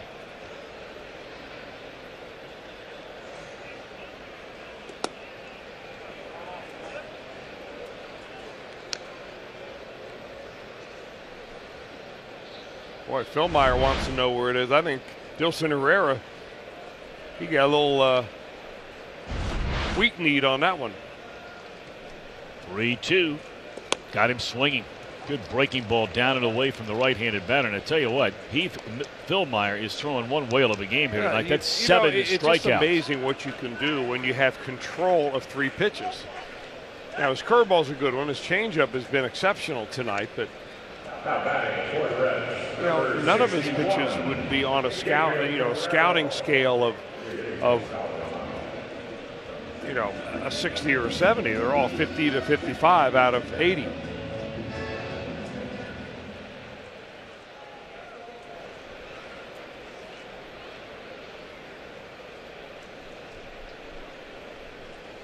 $11 in a row retired now by Phil Meyer.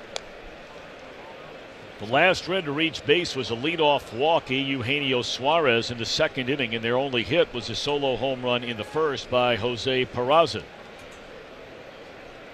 Gabriel Guerrero, the batter, and a swing and a miss.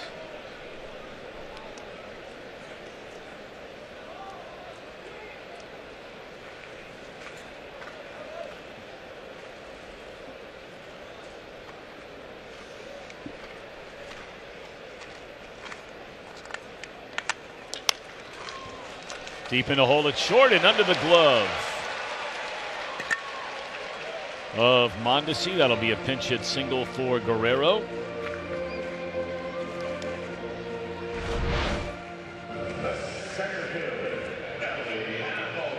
Goes to get a low breaking ball. I don't think that Mondesi's going to throw out Guerrero anyway. Guerrero's a big guy, takes nice long strides to first base, would have beaten that one out.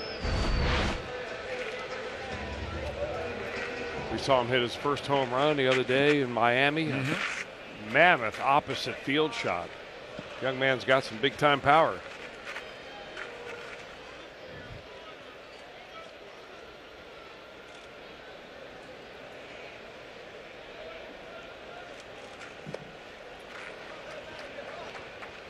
Billy Hamilton is 0 for 1, struck out his only time up, so the string of 11 straight comes to an end for Fillmyer. Billy just 2 hits in his last 28 at bats.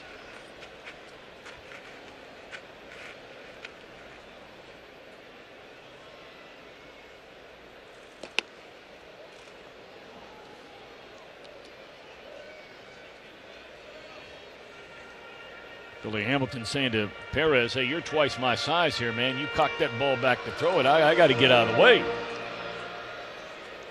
Well, how cool is that? Catcher cam down there. That's Matt Whistler getting loose in the Reds bullpen. Got those same cameras again on Billy Hatcher and Freddie Benavides.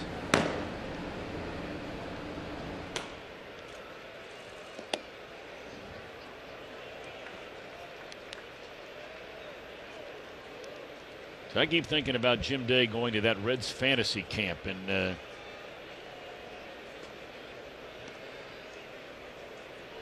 I think there's only been one time that we have seen Jim Day in a Reds uniform.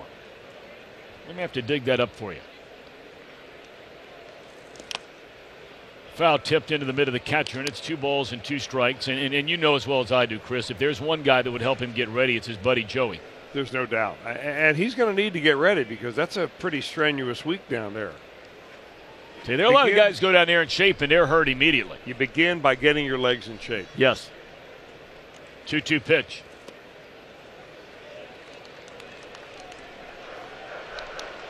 I mean, I don't know how much, hitting advice or hitting tips Joey Votto gives to people, but it was Joey's idea. You may remember going all the way back to spring training of having Jim Day with Jim Day. And I have no doubt that if Jim were to ask Joey Votto for some tips to get prepared to swing the bat at a Reds fantasy camp, that he'd deliver the goods. There's ball 4 to Billy Hamilton. As a matter of fact, before Scott Schebler bats, let's take a look. Some of you may remember Jim Day with Jim Day. Jim, a little running race, and Joey just sort of getting right by him as they're getting warmed up, going up that hill.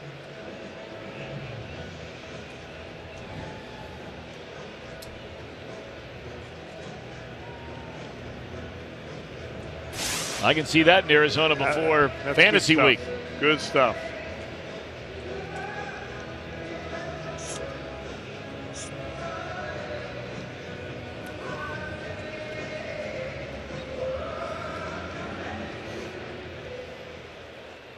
Second walk given up tonight by Fillmyer. And now a chance for the Reds to get right back into this thing. First and second, 2 outs, top of the order. Schebler has 17 home runs.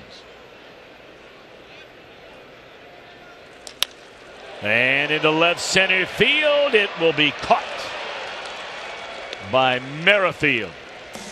Reds strand 2, trail by 3.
University Bobcats. Bearcats finish off their non-conference schedule 4-0. They'll start conference action this week against UConn. Get a first look at the matchup. Bearcats Insider tonight after Reds Live on Fox Sports Ohio and streaming on Fox Sports Go. Well, congratulations to Luke Fickell's Bearcats. That was a tough one for those of us who went to Ohio University. Matt Whistler, meanwhile, takes over on the mound, replacing Sal Romano. Romano's charged with a run. That was a tough run to get. But an earned run nonetheless in an inning and a third. Cody Reed gave up the first 3. And here now is Whistler. Your thoughts on Matt Whistler since coming over from Atlanta? Interesting guy. I really like his stuff, to be honest with you, Tom. And he'll probably, I would think, be one of those guys who'd be under consideration for maybe nailing down a starting job next year for the Reds. He did start 3 games this year for the Atlanta Braves, pitching 15 games overall for the Braves. Earned run average a little bit over 4, or a little bit over 5. But here with the Reds, this is his 9th appearance, and he has only given up 1 run in 10 1/3 innings. He's got a nice curveball, not overpowering fastball. Been around a little bit, broke into the big leagues when he was 22 years old.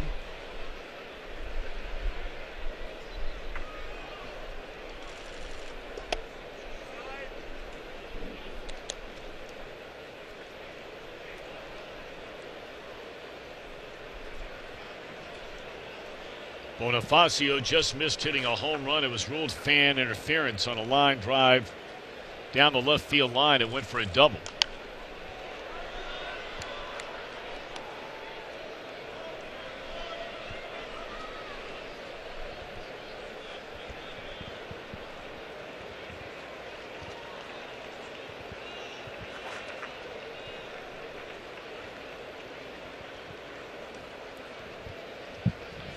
Two and two the count, and that is strike 3 called.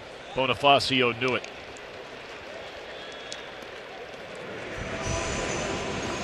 Not usually the ideal place for a curveball, or even a changeup. I'm not sure which one that was for Whistler, but fools Bonifacio into taking it, and obviously a strike right there as it cuts the center of the plate. So the first batter retired by Whistler, and now he'll take a look at Rosell Herrera, who's 0 for 2. Pair of ground outs, 1 to short and 1 to third. And he will turn around for the first time tonight and bat from the left side of the plate.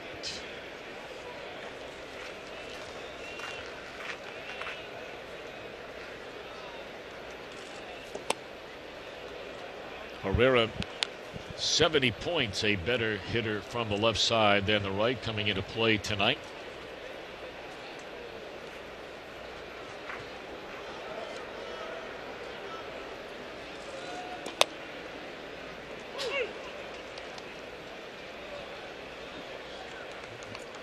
Brewers have jumped in front of the Cardinals 1-0 in the 4th inning. That's at Busch Stadium. And the Pirates have scored in the top of the 1st inning at Wrigley Field in Chicago.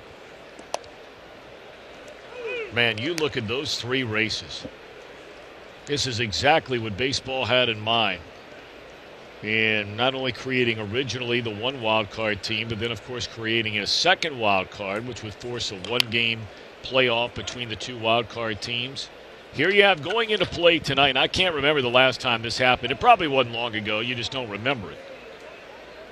But where you had 3 races within a half game with 4 days to go in the season. And that's what you have in the National League. You have the Central Division, half-game spread. Western Division, half-game spread. Final wild card spot, half-game spread. Herrera thrown out on a nice play by Peraza. Washington Court House, Ohio native Travis Shaw drops one into right field to knock in the game's only run, and that's Christian Yelich. And the runner was thrown out at third. That's a big out at third. And here you see it. Brewers a half game behind the Cubs. Dodgers a half game in front of Colorado. Colorado a half game better than the Cardinals for the final wild card spot. Brewers have all but nailed down that wild card. Yeah. I mean, they're off tomorrow. They win tonight. In fact, they have clinched not only the playoff spot or a playoff spot, they will have clinched a home game in the wild card game. Bobbled by Peraza. His throw is not in time. That'll be an error on Peraza. Just made a nice play a moment ago, and now boots us. Too bad for Peraza, really, because he's made a couple of nice plays going into hole, both of them against Rosell Herrera. And that time just bobbles it temporarily, enough for Alcides Escobar to get there.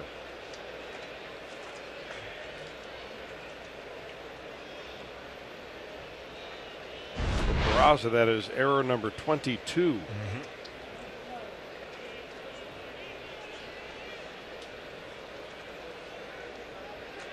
Most on the ball club. Suarez is next with 19.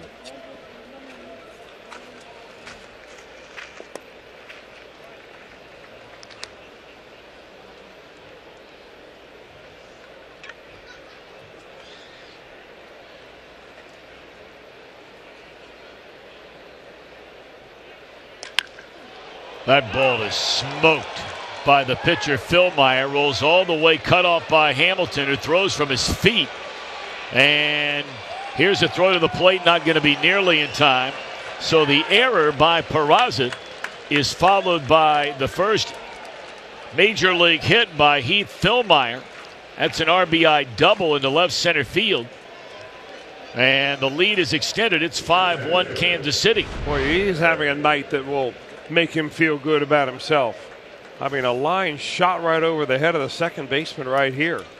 On top of dealing on the mound tonight, giving up only 2 hits so far. Hamilton does the best he can, and that is a superlative effort by Hamilton. Just not anywhere near in time to get the runner at the plate. Yeah, I had said he threw it from his feet, and then say he threw it from his knees, trying to cut that ball off. And now Danny Darwin will come to the mound. Bobby Peralta up throwing in the Reds bullpen.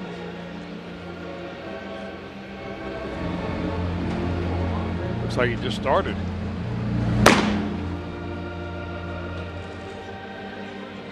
The Royals have scored single runs in all but the second inning here tonight. In the first, the third, and the fourth off Cody Reed, the fifth off Romano, a run that should have never happened, and another that should not have occurred. Coming off Whistler here in the sixth. I mean, it's one thing for Peraza to make an error, which puts a runner at first, but Whistler, even though it's an unearned run, just gave up a double to the pitcher. Agreed. Here's Merrifield, already batting for the 4th time tonight. He's grounded to short, singled, stolen second, stolen third, scored a run, and popped to second base. Whit Merrifield.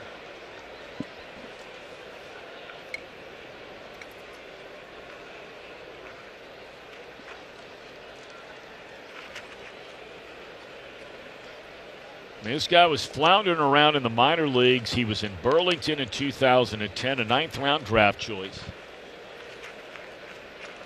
He's from Mocksville, North Carolina.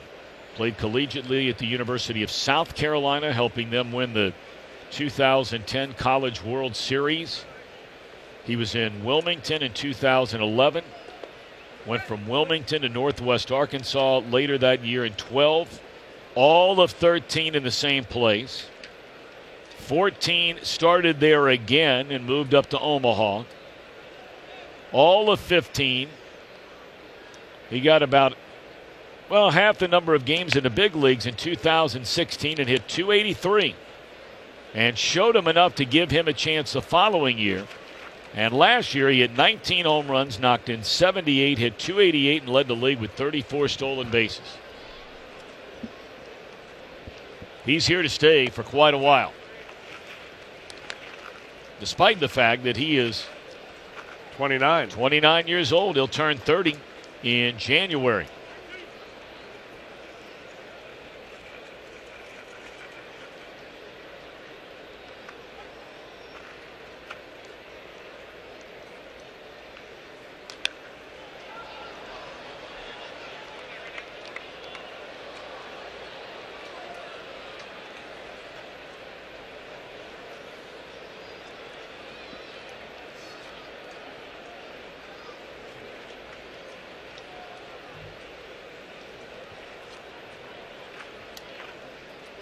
3 balls and 2 strikes.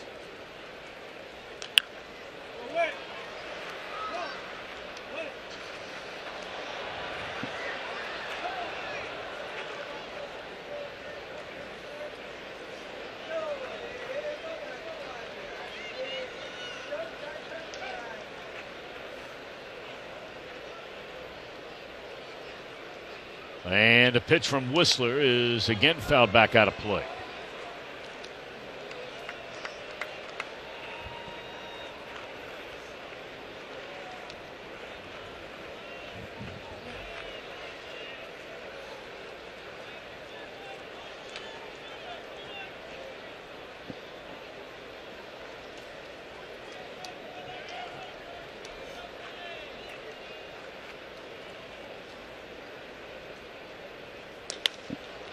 Off the end of the bat, straight away center field will be handled by Hamilton, and that's all for the Royals. They get an unearned run off of Whistler and lead this one 5-1 in the 6th.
Final fireworks Friday of the year. You can be here for as low as $12. Reds and the Pirates, and stick around. Presented by Adams Recovery. Log on to Reds.com. We'll look forward to seeing you here on Friday night.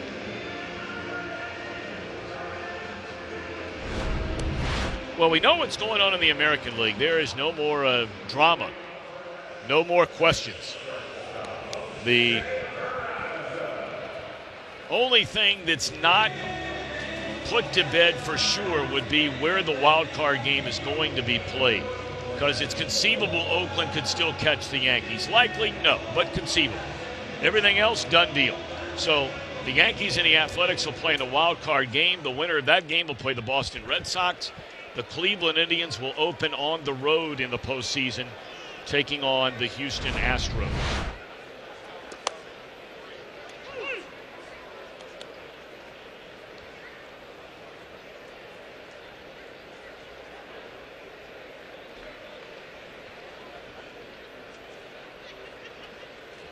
We were talking about the Indians a little bit last night and the whole playoff picture. Trevor Bauer coming back last night. I think everyone agreed that there have been games maybe statistically that have been pitched against the Reds this year that were better than the game we saw from Bauer. They took him out of the game, you may remember, up in Cleveland.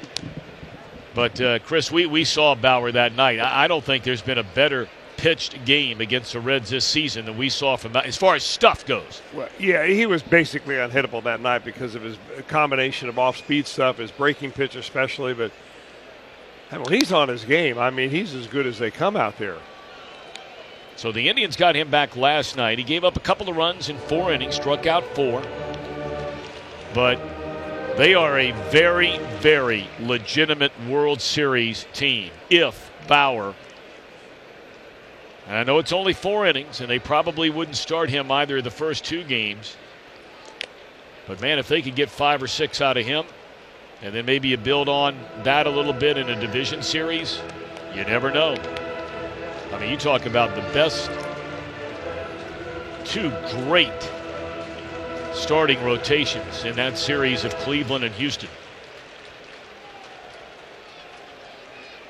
1-2 on Peraza.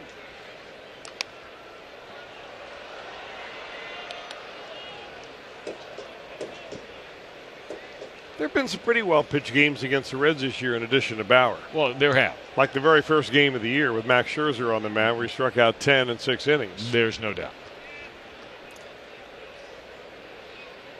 But Bauer, he can be special. That's a very interesting ball club. You know, you make a great point. They get him back, and he's anywhere near what he could be. And if they go deep into the playoffs, you've got a couple of weeks to really kind of get your act together. Yep. And, you know, with off days, the way they're scheduled, you'll play the first 2 games somewhere, you'll be off a day, you'll go somewhere, play 2 more, and if it goes to 5, there's another base hit by Peraza. You get an off day sometimes, most times, between games 4 and 5. Then depending on how the other series is going, same sort of thing once you get to the LCS.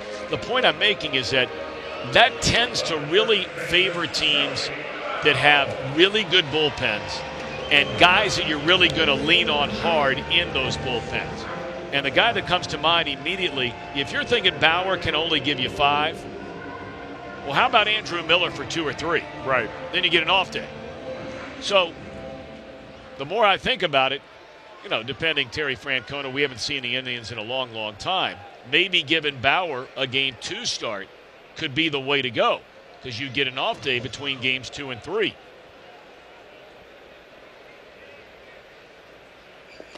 Here's Joey Votto. He looks at ball 1. Boy, Peraza having a nice night tonight. Had a couple of hits last night to finish out the evening, back-to-back hits. Had a home run in the first, a base hit to left field, a sharp one right there, another pitch on the inner part of the plate.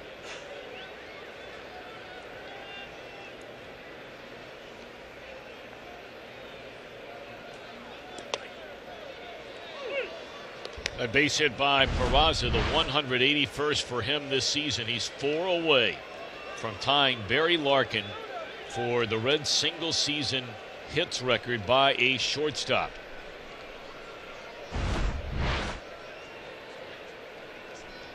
One ball, 1 strike on Votto. Joey 0 for 2 tonight. A line out hard to right and a fly ball to left. Back-to-back changeups right there. Had Votto way out in front of that one. The first changeup was on the inner part of the plate. Votto took it. And Philmeyer came right back with another. That one down and away.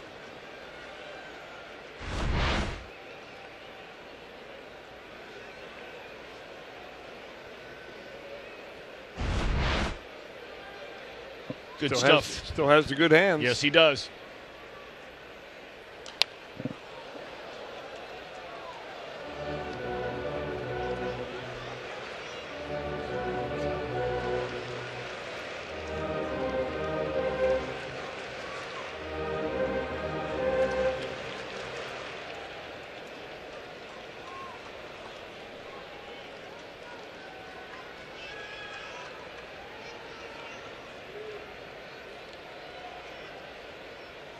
One ball and 2 strikes. Votto waiting. Short lead over there by Peraza. And a half swing and a miss. And Votto out on strikes. Trying to hold up. Completely unexpected for Votto anyway to think he's going to get a high curveball right here. Votto just not recognize his pitches here like we've seen him in the past. And we've seen that happen to him for a while now.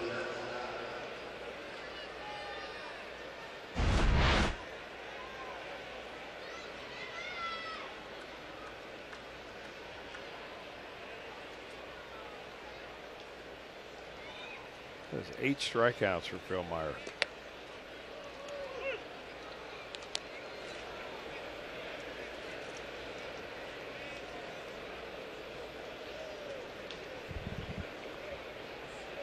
22 batters faced in this game by Fillmyer. He's thrown first pitch strikes to 19 of the 22. That's getting it done. That's a formula right there that works. 88 pitches in the game. Here we are in the bottom of the 6th inning with 1 on, 1 out, and he leads 5-1. There's one, and the return in time. A double play will end the inning. Go to the 7th. KC up 5-1.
Kansas City getting a double to straightaway centered field by Salvador Perez off Cody Reed to knock in Mondesi with the game's first run.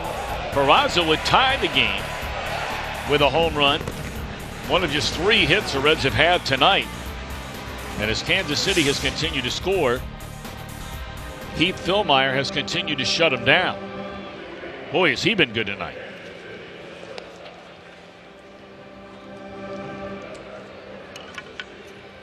And the Reds will go to the bullpen once more. Whistler gives up a hit, an unearned run, picks up a strikeout in an inning. And he'll give way to the left-hander, Wandy Peralta.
Peralta's one guy that the Reds really would like to have come back into camp next year completely different.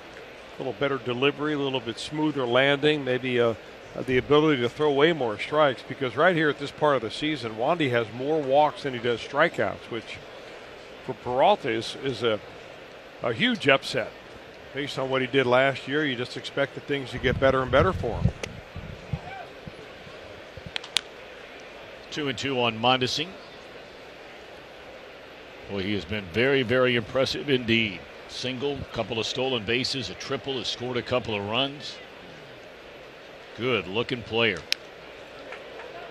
His dad was a very good player. Really good player. There were times where his dad was a great player.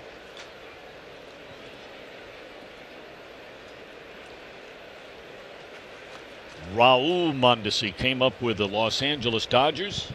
Spent most of his career with the Dodgers.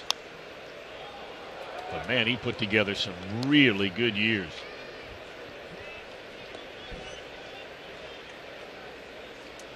Rookie of the Year in 1994.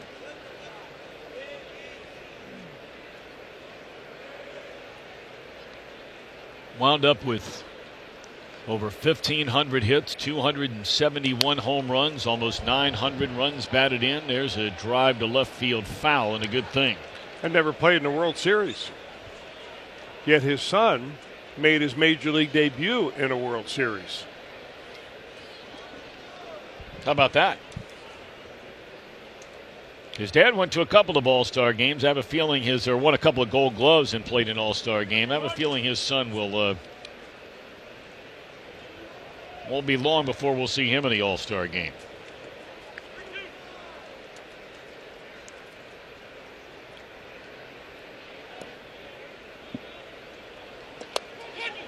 Gone swinging is Mondesi, and Wandy with a strikeout.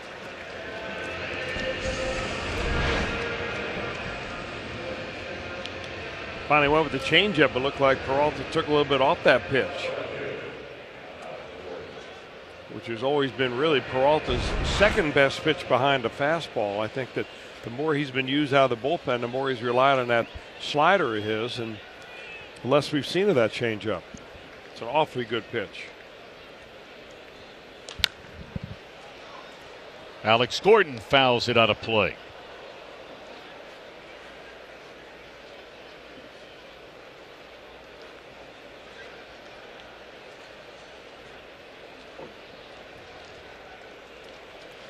Gordon, a couple of runs batted in tonight. There's a fly ball into deep left field, and that one will sail out of here. And Gordon has tacked on another run to this Kansas City lead.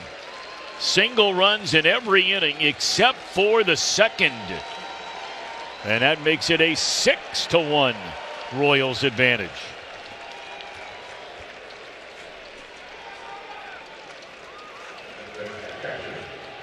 Boy, he's showing some power going the other way right here. Alex Gordon. I think all the Kansas City Royals are liking this ballpark. That's a slider that Peralta just kind of gets on the side of, and it hangs right in there at top of the zone.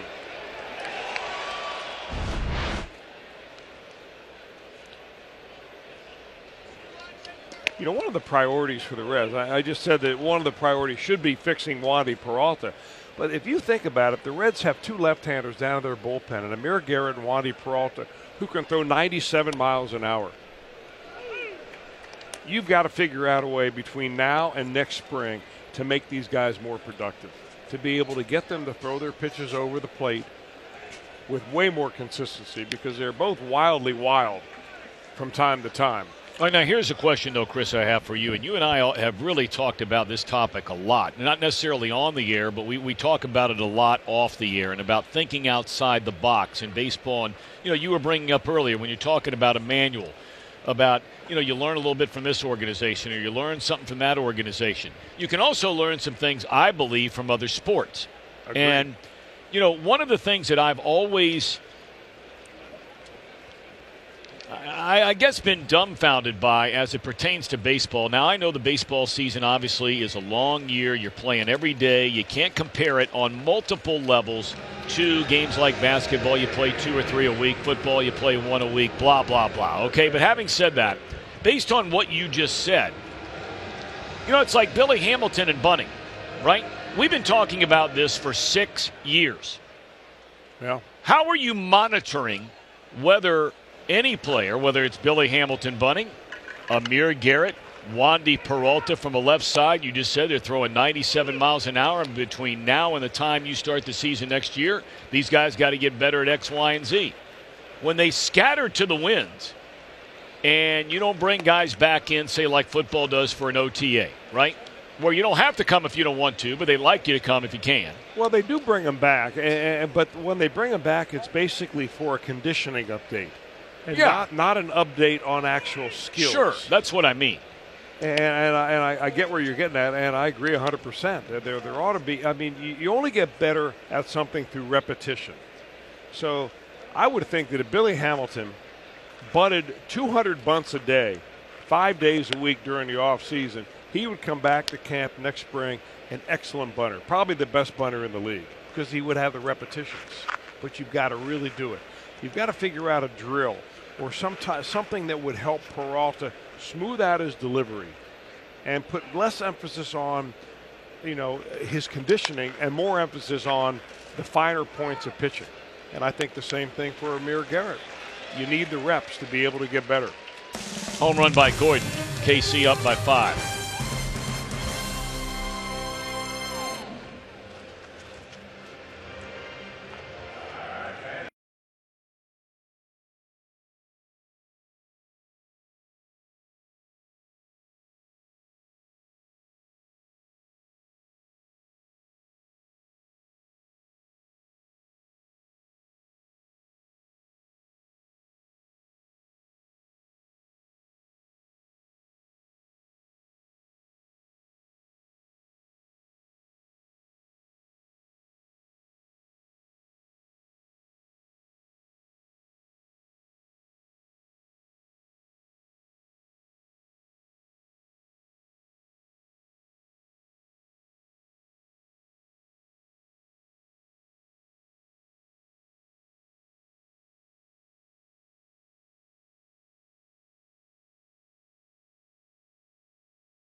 Here on Fox Sports Ohio, it's Reds Live, the pregame edition. It's brought to you by Ray St. Clair Roofing. First look at the lineups.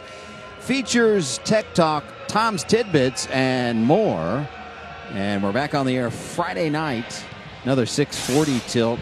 Pirates come to town. It's the first or last series of the season. And as we talked about, Luis Castillo was yes, Jim, Tom. Yes, Tom. Am I doing Tom's Tidbits from Soldier Field? I believe we got you down for a phoner. Because I thought you said something about Tom's Tidbits, and I won't be here on Friday night. Well, we do have the magic of video recording to be able to previously record stuff. All right. Okay. I didn't mean to interrupt you. Please forgive me. Oh, that's okay. That's all right. Much like Tech Talk, which is previously recorded, we can roll in Tom's Tidbits and your look at the weekend playoff races. So we'll do that on Friday. And you saw that Anthony DeSclafani will start. Luis Castillo was originally Friday's starter. He has been shut down for the season, non-injury related. They just think he's reached enough innings.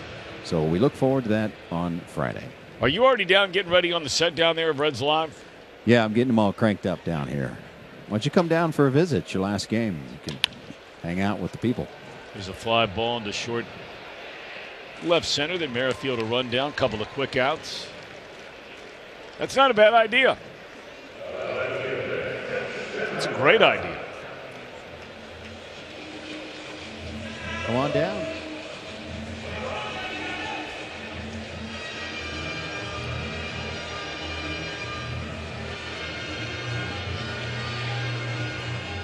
Well, what a night it has been tonight for Heath.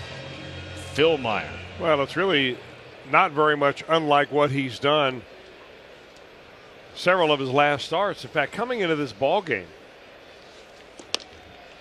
in 3 of his last 4 starts, he had pitched at least 7 innings. Mm-hmm.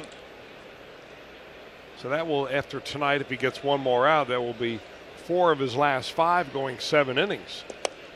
The Reds seem to go a month at a time without finding 3 guys that can go 7 innings at one time. And this would be the 7th time since they brought him to the major leagues he's gone 6 or more. And this is his first taste of the major leagues. Not like they brought him up last year and, he got a bunch of work with the big league club in September last season. This guy was pitching Double-A baseball last year. Mm-hmm. Last time out, it was against the Pirates. 7 innings, 2 runs, 8 hits. Ended up losing that ball game 2-1. Herrera, hot smash, foul. Kick saving a beauty down there by the ball boy. You would think he has the angle on that. I think that's what that kid's saying right there in the West High baseball T-shirt. Said, hey, man, you've been sitting down here all year. Don't you have to play that ball off the wall a little bit better? Look at a big fella looking at him. Say, come on now.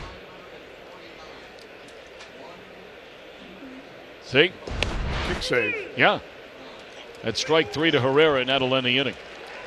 West High, they know something about baseball now. They've had some players out of West High.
On car insurance and by Toyota. For over 30 offers, visit buyatoyota.com. Toyota, let's go places.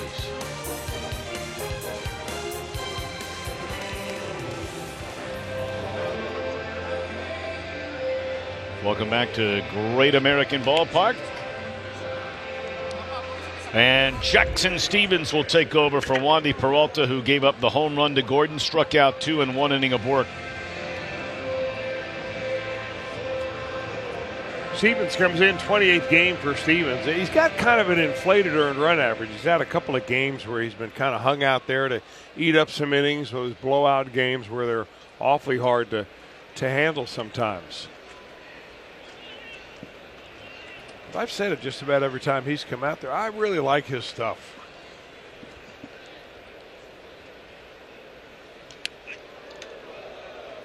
Not afraid to pitch inside. Not sure how he missed Bonifacio, able to spin out of the way of that one.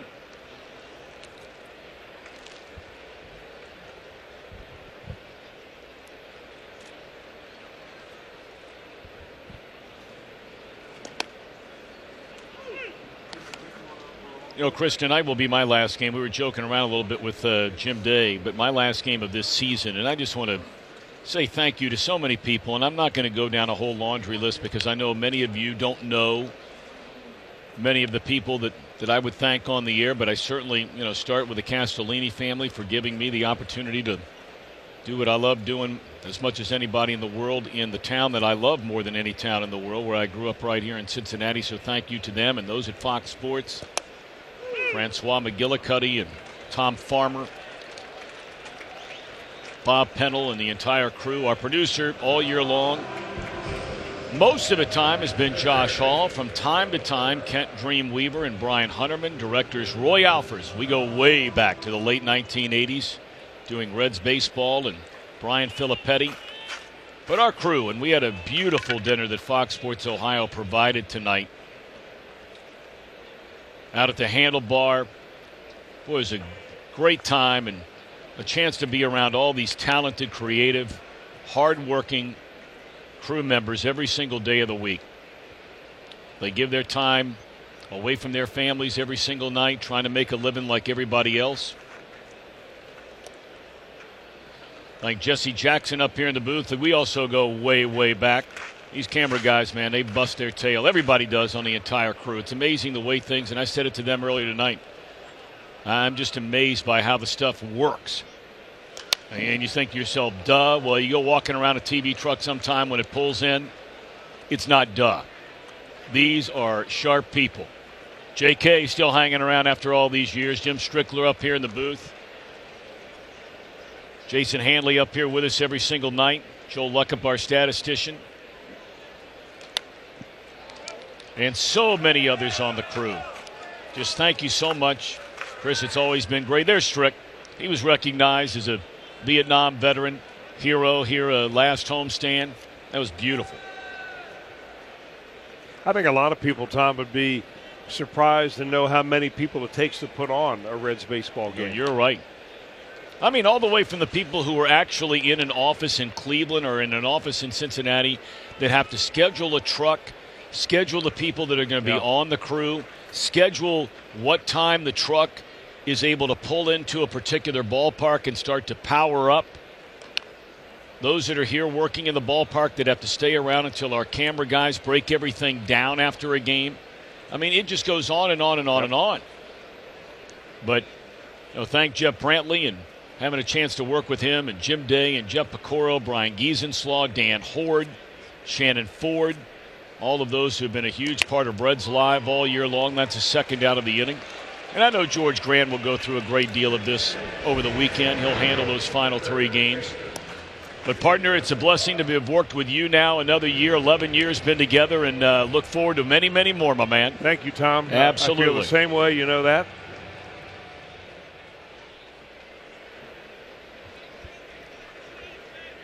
And I thank my wife, Polly, and our kids back at home because Dad's gone a lot, and her husband's gone a lot.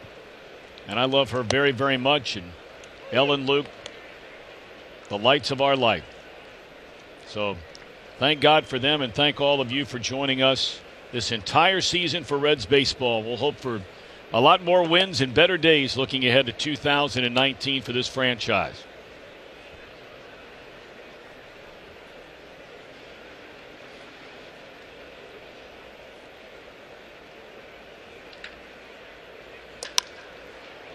Peraza to the glove side, and it's in time. Good play. Jackson Stevens with a 1-2-3 inning. Reds.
The energy, that has been the story tonight for Kansas City starter Heath Fillmyer. He has been lights out in this one.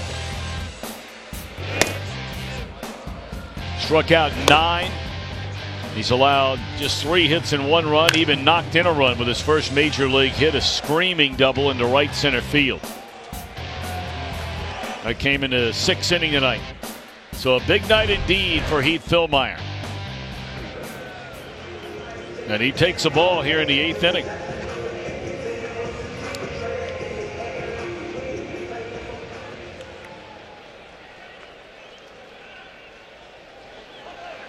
I also like seeing Ned Yost stay with this pitcher here in a game like this tonight. Indeed. I mean, you know, his pitch count is more than reasonable. Been a starter his whole life.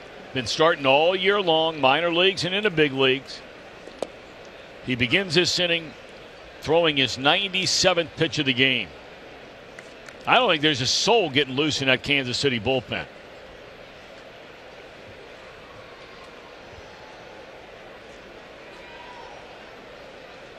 They're going to give him a chance to go at least 8, and we'll see how long it takes him to get through 8. Mason Williams is the pinch hitter for Jackson Stevens. Stevens works a perfect inning. It's the first 1-2-3 inning by a Reds pitcher tonight, and only the second scoreless inning by a Reds pitcher tonight.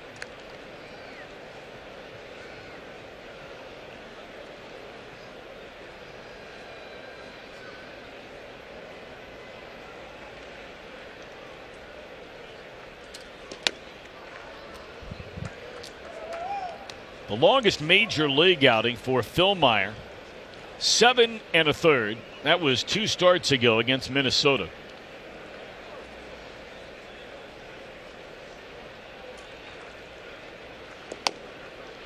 And he threw 105 pitches in that game. Had an interesting conversation before the game tonight with Jeff Montgomery, who does their pre and post game. You remember Montgomery, former Reds player, farmhand, and of course had so many saves, almost 300 saves for the Kansas City Royals over the years, and he works for the Royals, and he told me about the very interesting philosophy that Cal Eldred, the Kansas City pitching coach, has when it comes to his starting pitchers. And basically it is, you know, don't give us 5 innings. If you only can go 5, give me 5 1/3. If your sights are on 7, give me 7 1/3. You know, so for in this inning, for instance, they probably told Fillmyer, just go out and get 1 out for us, all right? And we'll see how that goes. So if you look at it at that, little incremental steps, make your goals small goals, and then reach that one, then set another one. Sometimes you can go deeper in a ball game that way with that type of a mindset. He gets the first out and then gives up a base hit to Hamilton. I think it's a very interesting philosophy, and with that base hit by Hamilton, which nearly undresses Fillmyer, Ned Yost going to make a slow walk out to the mound. Well, you mentioned Montgomery. He is a native of Ohio, Wellston, Ohio, and then pitched at Marshall University. Wellston, Ohio is down in Jackson County, right along Route 32 on your way to Athens. And that is all. Tim Hill will be brought on from the bullpen, but what a game tonight. Oh, you're not kidding. On every level for Heath Fillmyer. What a great performance he delivers here tonight.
Their starter, Heath Philmeyer, leaves here in the 8th inning with 1 out and 1 on. And they'll bring on the left-hander, Tim Hill. Saw him last night, looked very good. Yeah, 1 inning, 1-2-3 inning, including a strikeout looking at Joey Votto. Here's Schebler. Fastball in the outside corner, strike 1.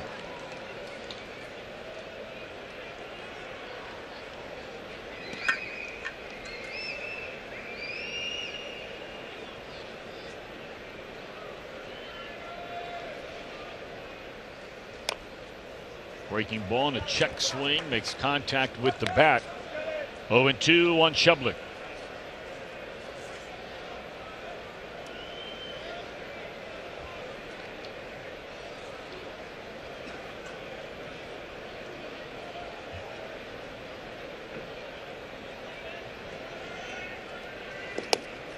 And that's strike 3 called. Good morning, good afternoon, and good night, lefty against lefty in that turn. Now, Schebler normally looks pretty good against left-handed pitching, but this is a whole different style of lefty right here when you come down around Laredo.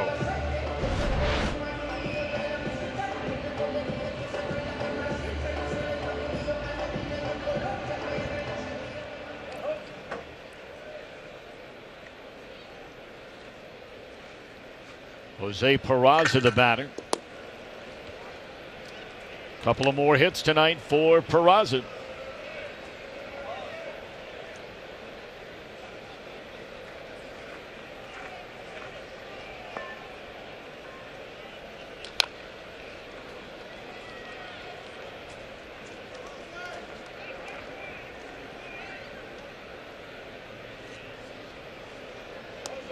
Take a look at that helmet cam being worn by Freddie Benavides over there at first base. So you see Dozier holding on Hamilton. We realize how big everything is down there, how big the stadium is, and the lights, and the game itself.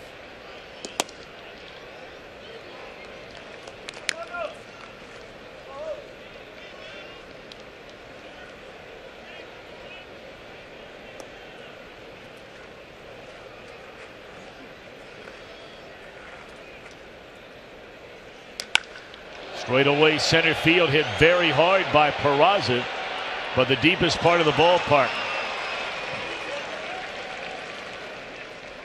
We go to the 9th. Reds trailing 6-1.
On Sunday, the final game of the year, presented by Ace Hardware.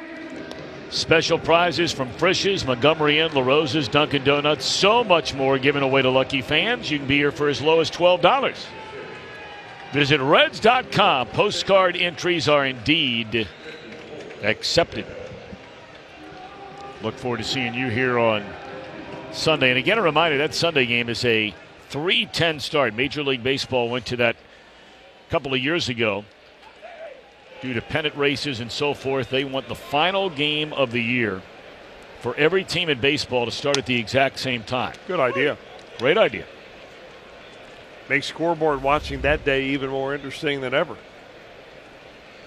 Jared Hughes takes over on the mound. What a year he's had. His 70th game this season. Hill will bat here in the ninth.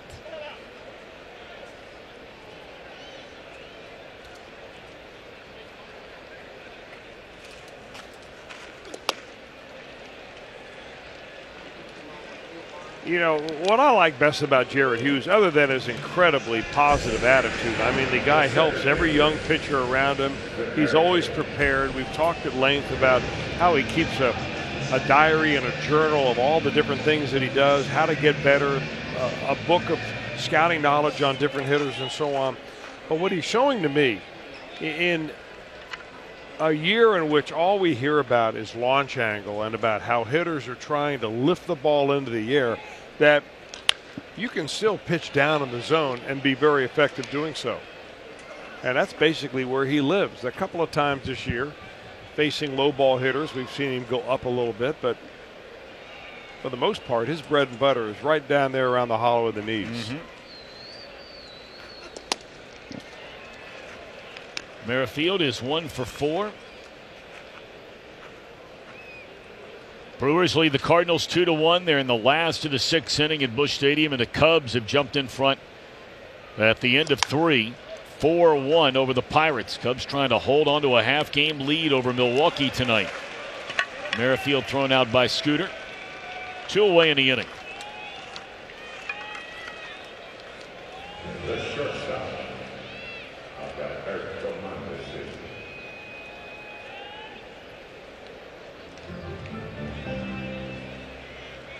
Beautiful, beautiful night. As my grandfather used to say all the time, good sleeping weather. Open up your windows and it doesn't get much better than that. Got a little harvest moon rising in the east. Oh, yeah. Scooter again. In time to get the hustling Mondesi. Boy, they're all hustling on this Kansas City team. Bottom of the ninth coming up. Reds down 6-1.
Be sure to stick around for Reds Live, brought to you by Performance Kings Honda, for a complete recap and interviews from the locker room.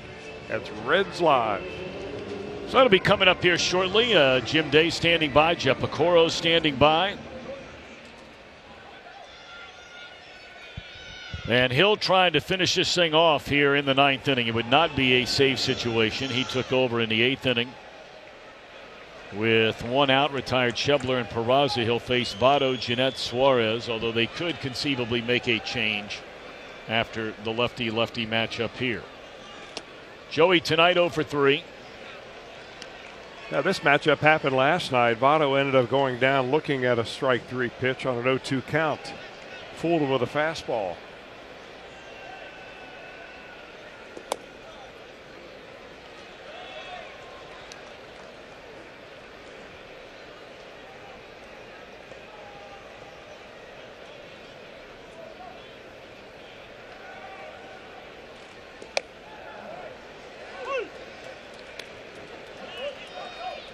You know, Votto's on-base percentage is as good as it gets. Best in the league. But his slugging percentage is only 3 points higher than his on-base percentage. There's a base hit down the third baseline, and that'll be a single to start this 9th inning for the Reds, trailing by 5 runs. He had the injury after he got hit by Ryan Madson on the knee, but we were pretty deep into the season by that point. In fact, Votto, after coming back just recently and hitting, 4 home runs in a little more than a couple of weeks, has had more power since before that injury in terms of home runs per at bat.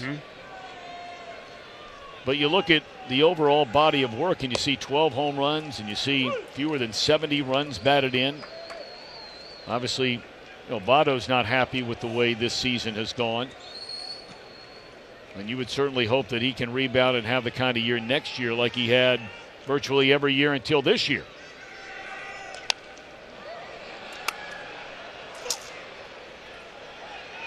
Fly ball in the short right. And, look, you can sit around and sit here and debate it all you want. And Scooter was really upset missing that pitch. Frustration indeed. You can cut it any way you want and make the argument, and I love when Votto says, Ned Yost going to say, look, my job is to not make outs. And there's no debate about that for everybody. It's a great attitude. But if you're going to be a contending team, whoever you have hitting third in your lineup all year long, your chances of winning, getting fewer than 65, 70 runs batted in on 12 home runs, I think we all would agree is minimal. And that's not a shot at Votto. It's just that maybe you're in a different spot in the batting order next year. I think that might be something under consideration. Because we know he still gets on base, and we know he can still hit.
Out.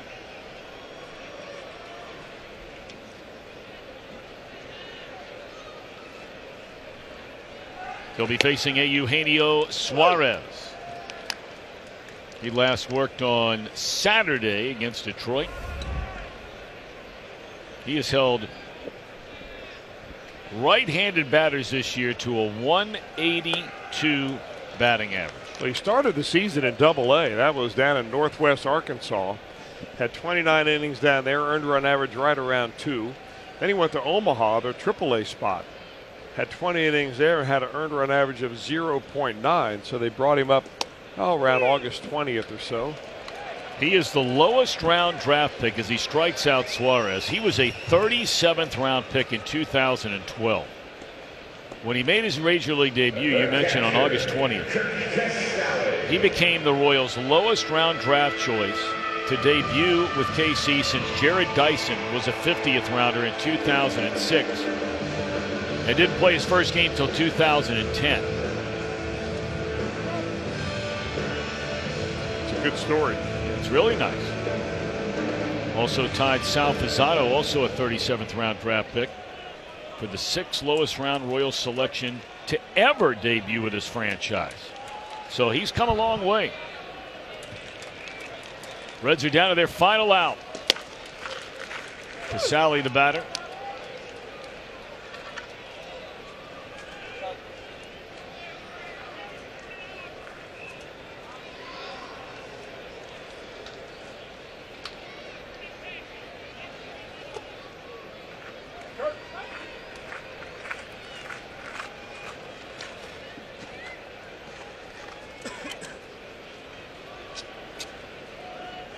Rockies in a third inning are out to a 1-0 lead over Philadelphia. Dodgers and the Diamondbacks team up in about 15 minutes in downtown Phoenix, Arizona.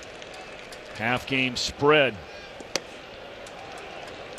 between the Dodgers and the Rockies for the top spot in the National League's Western Division.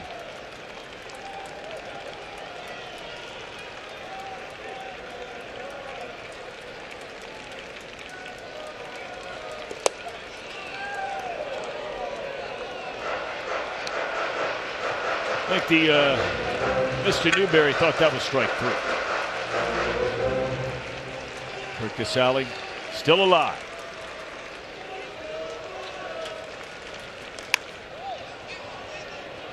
And down the line and just out of the reach of Dozier. So this bat will continue for Casali.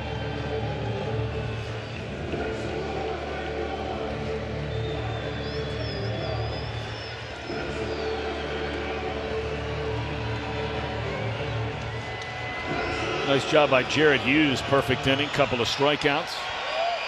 Ho hum. Ho hum is right.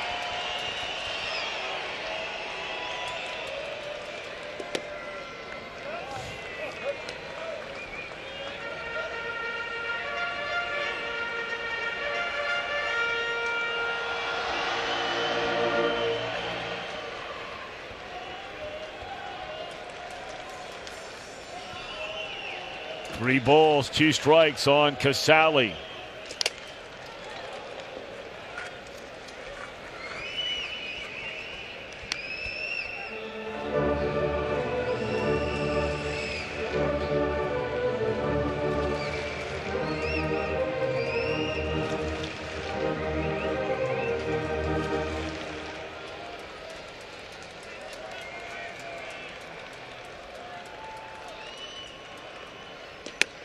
And it's ball 4, so the Reds still have a fighting chance here with 2 on and 2 out.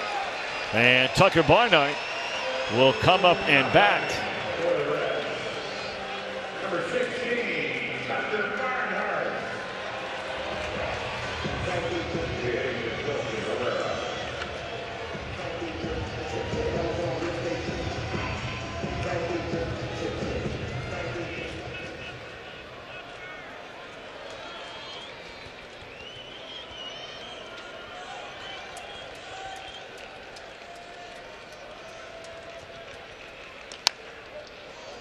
Tucker Barnhart drops one foul off to the third base side out of play.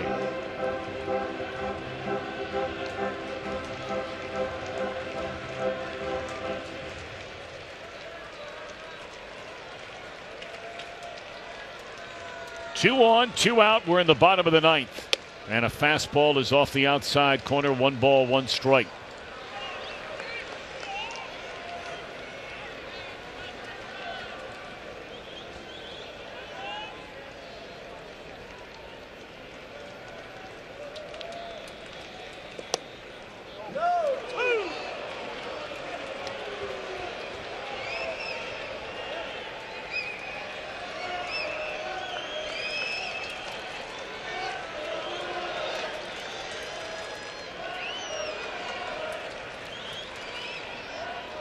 1-2 on Tucker Barnhart. And that one bounces up there to even the count.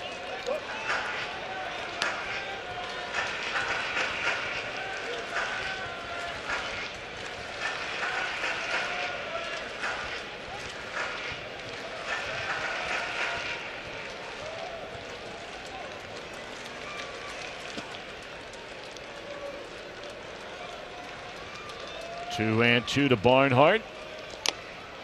And in and out of the mitt. That may have gotten a piece of Salvador Perez. Tucker Barnhart's checking with him to see if that bat followed through and hit him.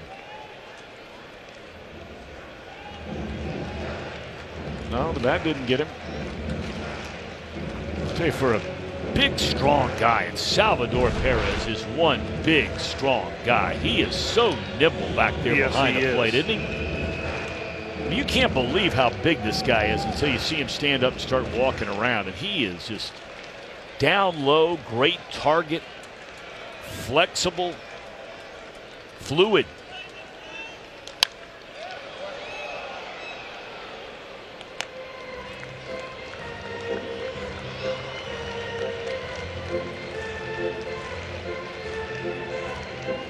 This guy goes 6'4", 240 pounds, man.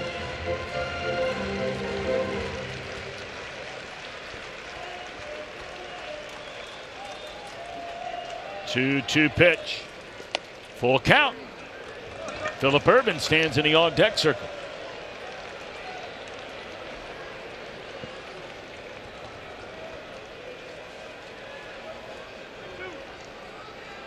Ed Yost just, I'm sure, wanting to wrap this one up and get on that plane and get back home for the Final Four against the Tribe starting tomorrow night. Pull to the right side, and he's on his way. They've started the plane. The Reds swept Kansas City, a 2-game series in Kansas City. And the Royals sweep the Reds, a 2-game series here at Great American Ballpark. Final count of 6-1 here tonight. Reds Live, the post-game version, is coming up next. You're watching Reds Baseball on Fox Sports Ohio.